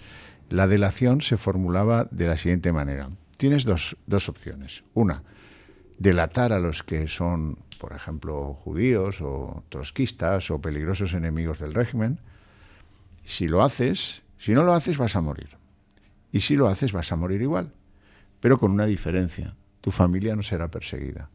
Y era el elemento, tu familia no será perseguida, el que hacía que muchos firmasen una carta en la que reconocían haber sido enemigos del régimen en algún momento. Cuando esas personas eran fusiladas, por ejemplo, y en Rusia hubo años que fusilaron a 4 millones de personas, en el momento de la orden de fusilamiento, en muchas de ellas hay una nota autógrafa del propio Stalin que dice: este era un verdadero cabrón, ¿no? O esta era una puta, así. La bilis se encerraba en su dacha con sus amantes, su vodka y tal. Y ahí escribía sobre las sentencias de muerte unas cosas horribles, ¿no? Todo el mundo tenía cuotas de terror. Por ejemplo, la policía tenía que capturar gente indigentes o gente que molestaba en las calles o que podía ser sospechosa de algo. Pero eso, como no podían cumplirlo porque la gente dejaba de ser sospechosa per se, pues cogían a los indocumentados, al que lo paraban por la calle y iba a comprar. Hay casos de madres que iban con niños pequeños y no llevaban documentos. Y entonces pues acababan en Siberia, en un gulag, y morían la mayor parte de las veces. Niveles sádicos, masivos, organizados, sistemáticos, de acabar con la resistencia de las buenas ideas y las buenas prácticas. Por ejemplo, las religiosas. Todos hemos oído hablar de la Lubyanka, que fue la sede de las policías políticas que tuvieron diferentes nombres, pero siempre fueron lo mismo. Cuando Stalin decide ocupar un edificio de una compañía de seguros para situar la Lubyanka, hace derribar todas las iglesias de esa enorme plaza donde estaba colocada la policía secreta. ¿Y por qué? Porque no podía haber edificio más alto que el de la seguridad del Estado. Y su lógica es destruyan, maten, acaben, trituren. La novela va al escenario finlandés porque una de las primeras obsesiones expansionistas de Stalin fue ocupar un pequeño y tranquilo país en el norte de Europa a finales del año 39, casi muy seguido a España, por eso hay muchas concomitancias, ¿no? 500.000 soldados del Ejército Rojo, la mayor parte de ellos habían estado, bueno, la mayor parte no, los oficiales en su mayoría habían estado en la guerra de España, de donde salen un buen día, desaparecen, pues se van a Rusia, algunos son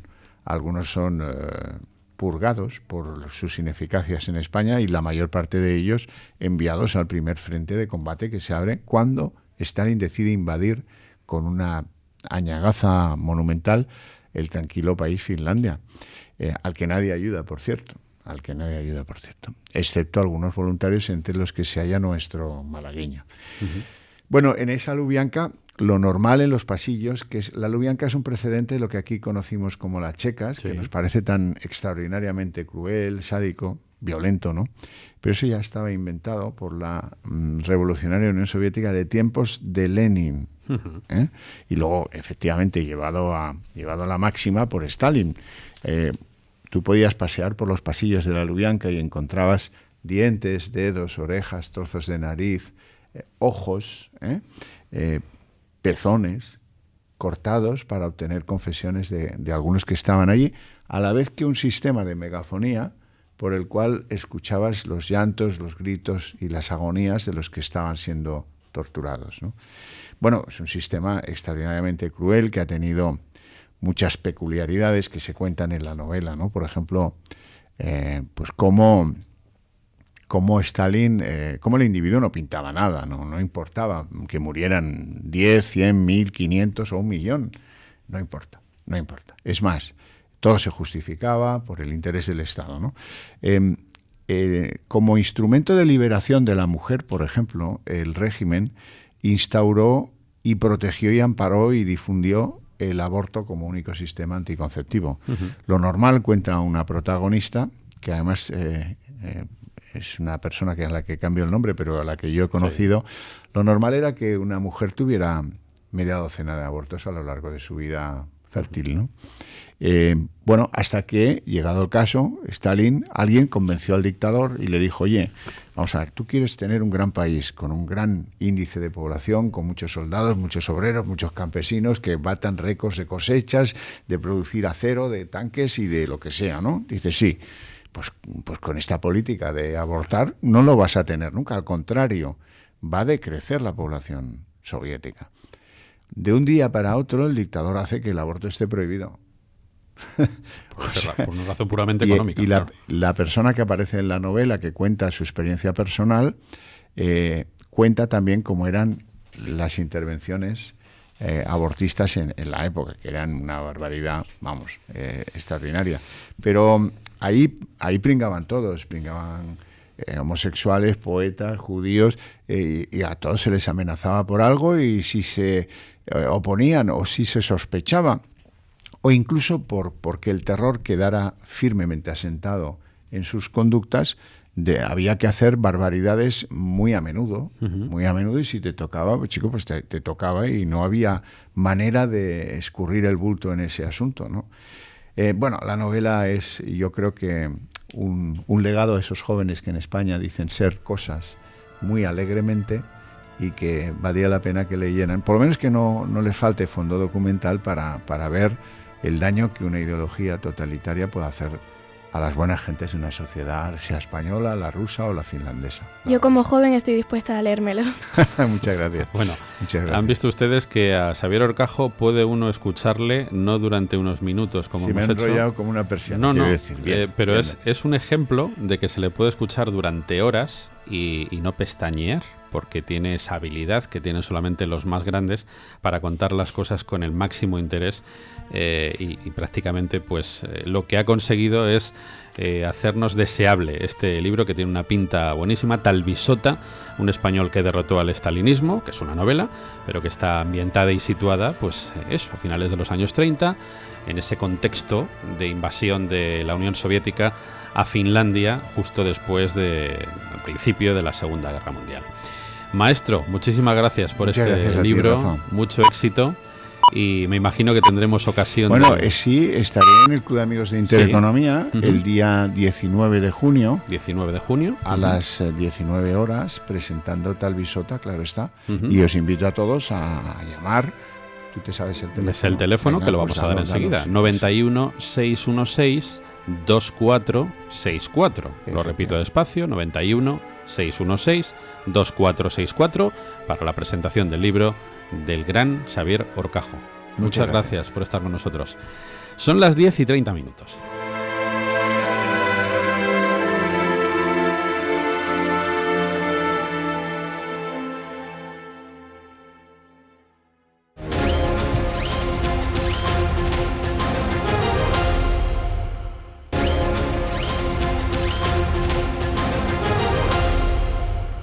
De la mañana, 35 minutos. Supongo que han señalado bien en el calendario el próximo día 28 de junio, que es jueves. Márquenlo, cojan el calendario, pongan un circulito rojo en el día 28 de junio, jueves, a las 5 de la tarde. Están todos convocados a pasarlo bien.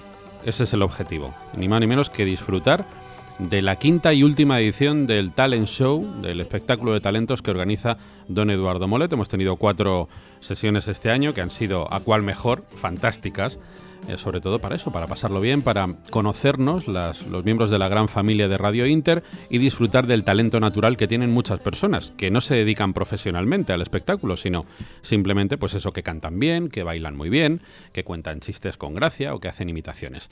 Don Eduardo Molet, muy buenos días. Muy buenos días. Están todos invitados, ¿verdad? Exactamente, y todos invitados a la quinta edición del concurso de talentos o Talent Show, que organizamos como siempre en las Hermandades del Trabajo, que está en la calle Raimundo Lulio número 3 en Quevedo. Entonces cualquier persona que quiera asistir, pues ya lo sabe lo que tiene que hacer, presentarse allí. La entrada es libre, es gratuita y es muy fácil encontrar la calle Raimundo Lulio, porque está en la Plaza de Olavide, que es el corazón de Chamberí. Salen 8 calles, y una de las calles que salen es Raimundo Lulio. Pues en el número 3 están las Hermandades del Trabajo, y allí hay un teatro donde vamos a organizar la quinta edición ya, porque hemos organizado 4 antes, y esta es la quinta, y la verdad que están resultando pues muy divertidas, ¿no? Sí, es fácil suponer que esta va a ser la mejor de todas, porque de alguna manera es la final, van a participar todos los ganadores de las anteriores y además otras personas que se han incorporado y que también quieren actuar. Por tanto, el espectáculo va a estar asegurado, don Eduardo. Pues sí, la verdad que sí, van a participar los que ganaron en las 4 anteriores, un par de finalistas también, y luego también 4 o 5 personas nuevas que también tienen talento. Qué bien. La verdad que es un plan pues para el jueves 28 de junio, queda todavía 15 días, ¿no? Sí. Pero bueno, esperamos que la gente acuda. La entrada ya he dicho que es libre, o sea, no hace falta reservar, ni llamar por teléfono, ni nada. Después del concurso de talentos, que dura como 1 hora y cuarto, 1 hora y media, pues tenemos un picoteo en la misma cafetería de las Hermandades del Trabajo.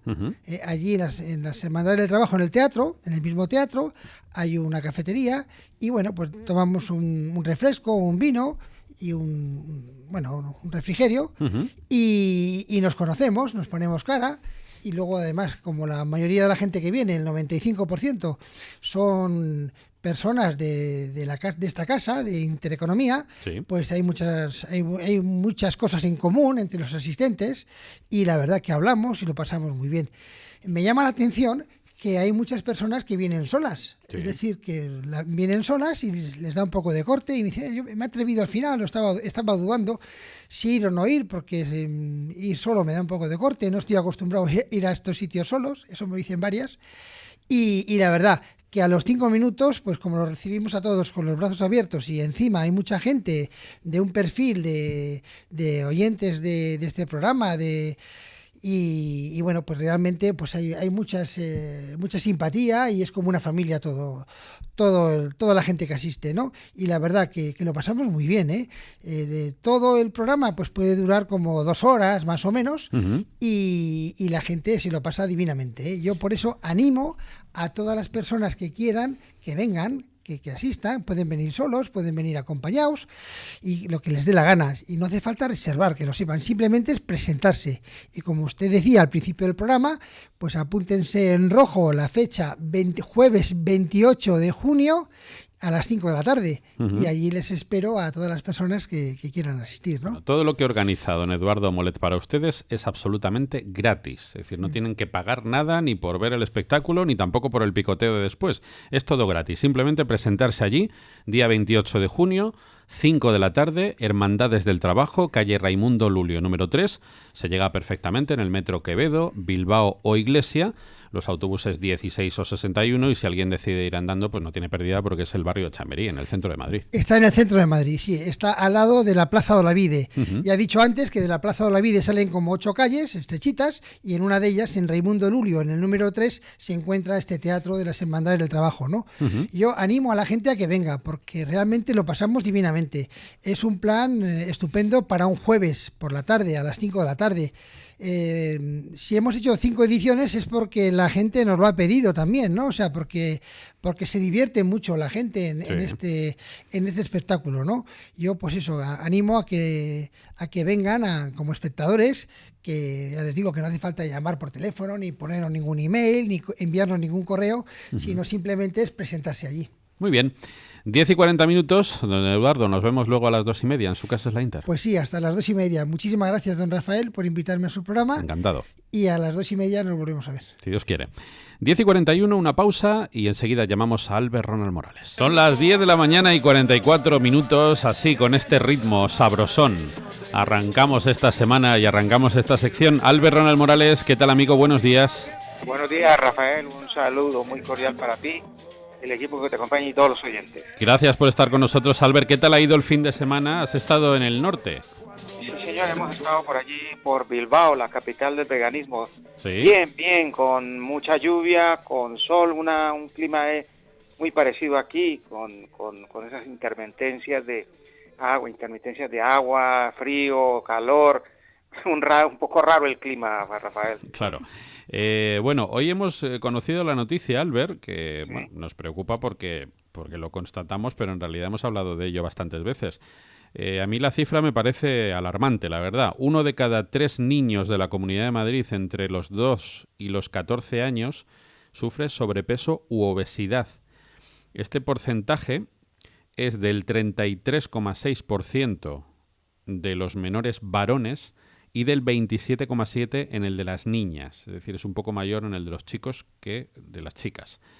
Estos son distintos estudios y sistemas de vigilancia que ha puesto la Consejería de Sanidad del Gobierno regional, que ha elaborado un plan para combatir esta epidemia en todos los ámbitos de la sociedad, escolar, sanitario, familiar, comunitario, abordando diferentes estrategias de intervención, normativa, participativa, informativa y de vigilancia e investigación. De acuerdo a los estudios, la edad crítica está entre los 4 y los 6 años, cuando la obesidad pasa del 6,5 al 12,1, casi el doble. ¿Esto a qué puede deberse, Albert? Bueno, lo que se ha estudiado, el porqué, la razón, sobre todo en estas edades tan tempranas, es por una razón obvia. Si uno mira lo que los niños comen entre los 4, inclusive entre los 3 y los 6, 7 años, pues es bollería, es chuches. Es azúcar refinada, y ya sabemos que por cada gramo de azúcar refinado que se tome son 3 de grasa que se acumula. Y si observamos lo que comen los niños, los chuches y la bollería industrial, y luego la mezcla esta de leche y de cacao, y luego pues la grasa que comemos en la casa, y luego allí metemos un poquito más también de harinas refinadas, pues es normal que un niño a esta edad tenga este problema. Lo grave, Rafael, es que nos estamos pareciendo en la parte infantil a la obesidad que tiene los Estados Unidos, que es el campeón en esto, ¿no? Y eso sí me parece a mí gravísimo.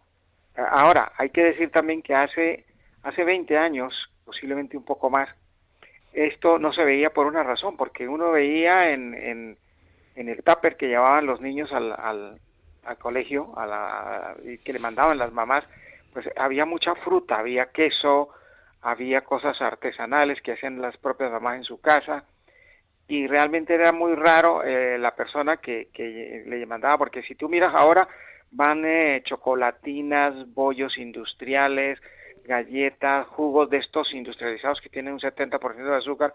O sea, yo diría que antes no estamos peor para el consumo. Están teniendo los niños a estas edades con este tipo de alimentación, la cosa no se nos ha desmadrado tanto, teniendo en cuenta el problema tan serio de lo que se está comiendo. Albert, yo recuerdo en mi infancia, cuando uno terminaba los deberes y te ibas a jugar al fútbol, cogías tu pelota de fútbol o de baloncesto y te ibas a jugar con los amigos, pues el rato que pudieras, y tu madre te ponía un bocadillo de jamón o de queso, de lo que fuera, ¿no? Y tú te tomabas todas las tardes tu bocadillo y luego lo quemabas ampliamente. Porque claro, estabas 2 horas o 3 horas o lo que pudieras corriendo sin parar. Cuando llegabas a casa tenías hambre otra vez, obviamente, y después del baño cenabas. Ahora, si uno se fija, en las calles no hay niños jugando. No hay niños. Es que no ves a nadie jugando. Todos van con el teléfono móvil o con la consola en las manos, y cuando llegan a casa se ponen los dibujos animados o se ponen las series. Que ya me parece tremendo que un niño pequeño vea series. Sí, que a mí también me parece un despropósito tremendo. Y lo otro, Rafael, es que ese sedentarismo, porque ya sabes que el peso, uno de los factores determinantes es el sedentarismo, es decir, la quietud, la falta de ejercicio. Y eso es otro de los factores, porque el otro día me decía un amigo que vino de Colombia, me decía, oye, ¿por qué en España no se ven niños? Yo le decía, y me decía, es que no hay. Le dije, no, sí hay. Lo que pasa es que nosotros, como bien lo dice Rafael, fuimos de la época que nos gustaba mucho la calle, porque allí podíamos jugar, porque encontramos con los amigos, porque allí quemamos toda la energía que te necesite un niño quemar. Y era una forma también de socializar, Albert. Claro, ahí era donde uno hacía la panda y la peñita, y claro, eran los amiguetes de toda la vida.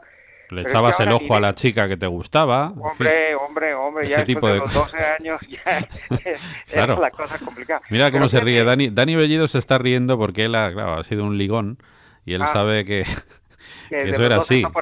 Claro, que después del partido de fútbol, Dani, pues no se tomaba allí un refresco, se tomaba la merienda con la panda de los amigos y de las amigas. Eso era lo normal. Pero claro, este aislamiento de ahora, de todos sentaditos con la máquina en la mano, es que esto no conduce a nada bueno, Albert. Pues a mí me impresionó el otro día una cosa que me pasó, y es que al lado nuestro estaban 2 niños, uno al lado del otro, y estaban callados, que tú sabes que es muy raro encontrar 2 niños que estén callados y que estén quietos. Sí. Pues lo curioso era que cada uno tenía su móvil en la mano, y ¿sabes qué estaban haciendo? Hablándose por móvil. Estaban hablando entre ellos dos por el WhatsApp. Entre ellos, el uno sentado al lado del otro y no hablaban, pero se estaban hablando por móvil. Entonces, hemos llegado a unos estados tan críticos en esta edad moderna, donde el diálogo, la conversación, el libro tenemos que hacer una reflexión, porque yo creo que nos están entonteciendo, y además lo digo así, nos están entonteciendo. Sí, a todos, sí, estamos de acuerdo. Bueno, nosotros a lo nuestro, que es a dar platos saludables. Hoy tenemos aquí en la mesa, no nos ha podido acompañar hoy Andrea, pero sí está Laura Mena. Laura, buenos días de nuevo. Buenos días. Y hoy Laura es extremeña. Sí. Bueno, pues hoy vamos a dar un plato extremeño, Laura. A ver. Hoy a ver si has oído esto alguna vez, Albert.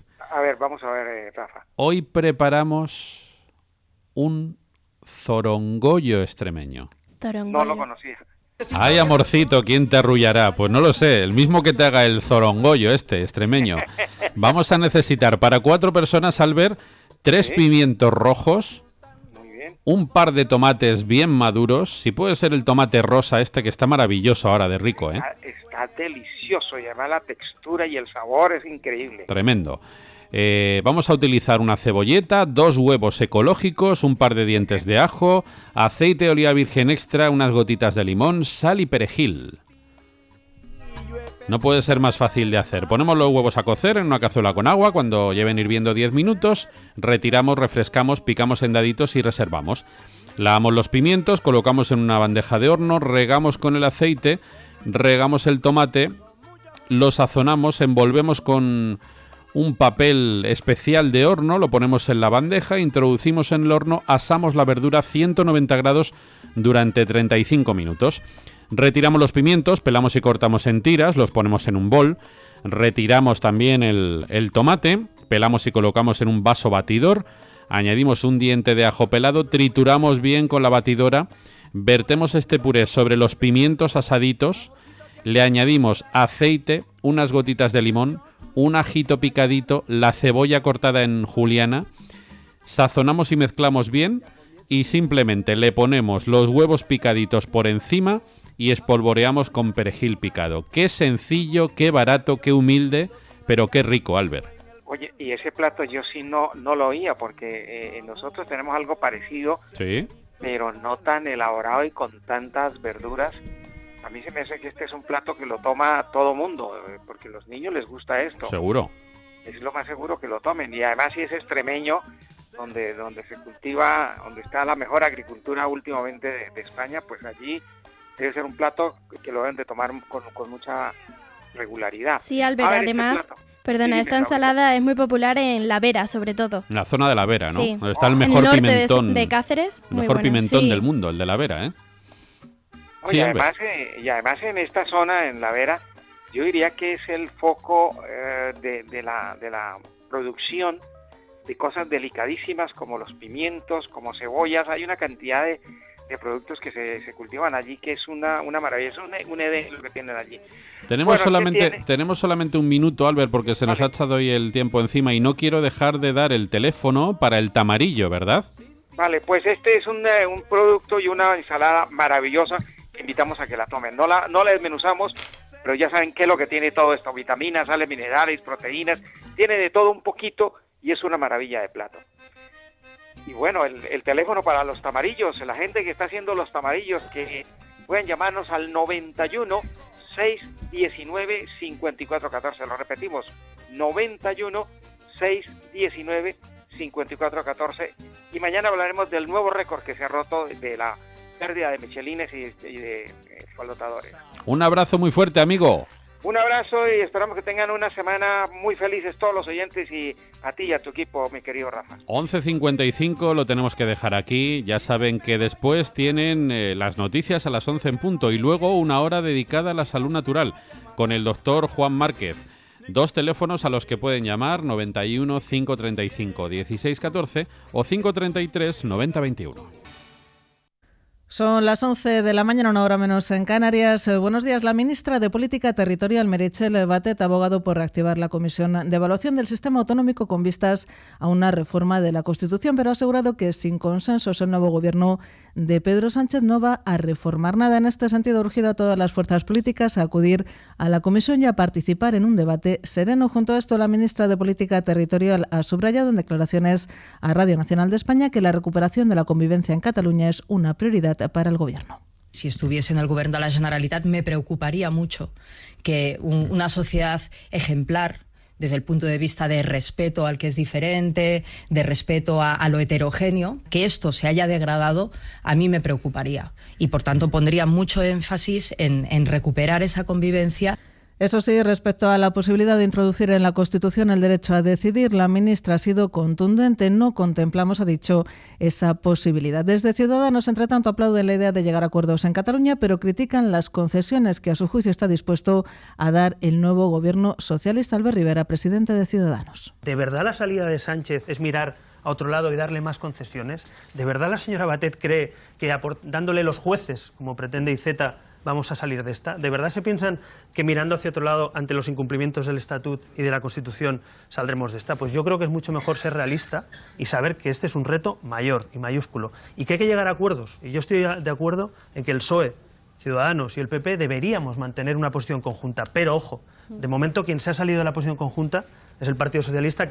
Reforma de la Constitución y del Estatut de Cataluña, de la que ha hablado también la portavoz parlamentaria de Unidos Podemos, Irene Montero, para quien es necesario, dice, crear un marco de convivencia estable. Es una propuesta que nosotras siempre hemos defendido y la vamos a defender, ya no para recuperar o no un artículo concreto del Estatut, sino, como saben, que proponemos para crear un marco de confianza y de un marco de convivencia que sea estable y que permita a Cataluña seguir dentro de España en un marco en el que a todos y a todas pues, nos sintamos a gusto y queramos convivir. Por cierto, que el exvicepresidente de la Generalitat, Oriol Junqueras, ha pedido al presidente del Gobierno que trate con respeto a Cataluña. En una entrevista realizada por escrito a Cataluña Radio, Junqueras ha reclamado a Sánchez que haga gestos por Cataluña, aunque no espera que uno de ellos sea la puesta en libertad de los políticos presos. De este asunto ha hablado la alcaldesa de Barcelona, Ada Colau. Exige a Pedro Sánchez el traslado de los políticos presos por el proceso a cárceles catalanas para favorecer el diálogo con el nuevo Gobierno de la Generalitat.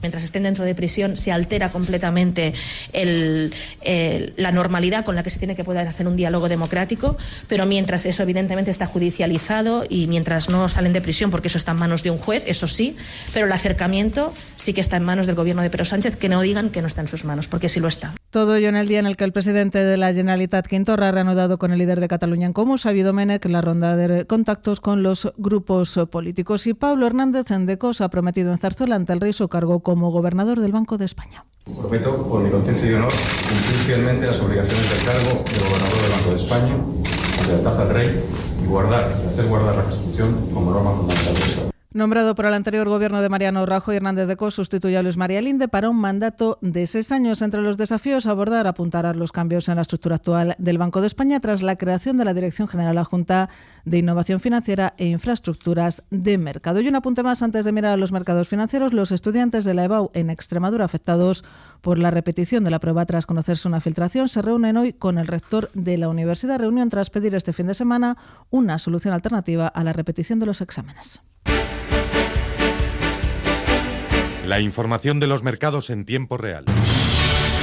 Con la mirada puesta en la reunión esta semana tanto de la FED como del Banco Central Europeo, las plazas bursátiles del viejo continente operan en positivo. El IBEX 35 sube hasta ahora un 0,76%, se colocan los 9.819 puntos. Dentro del selectivo es el sector financiero quien comanda los avances. Así vemos a Bankinter revalorizarse un 1,97%. Alzas importantes también para Banco Santander, arriba un 1,31%, mientras que el Sabadell se revaloriza un 1,23%. Negativo es Acciona, quien lidera los descensos, lo hace con una caída en estos momentos del 0,67%. Sube el IBEX 35, suben también el resto de plazas europeas, especialmente el MITTEL italiano, que se revaloriza en estos momentos un 2,02%. El resto de mercados europeos también en positivo. El CAC parisino sube un 0,19%, el DAX alemán se revaloriza algo más, un 0,53%, mientras que la media del mercado, el Eurostoxx 50, repunta en estos momentos un 0,5%. En el mercado de materias primas, el barril de referencia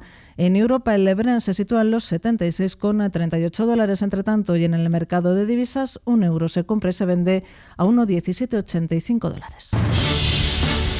Y de forma más breve les contamos que Andreas Pérez, piloto del equipo Reale Avintia del Mundial Junior de Moto3, ha fallecido la mañana de este lunes al no poder superar las graves lesiones a consecuencia de una caída múltiple durante la segunda manga de la carrera, según ha avanzado la familia a través de su cuenta de Instagram.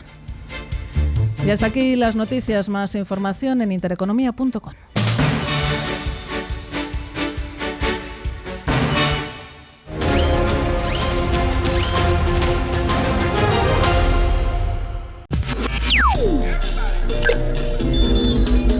Now everybody do it.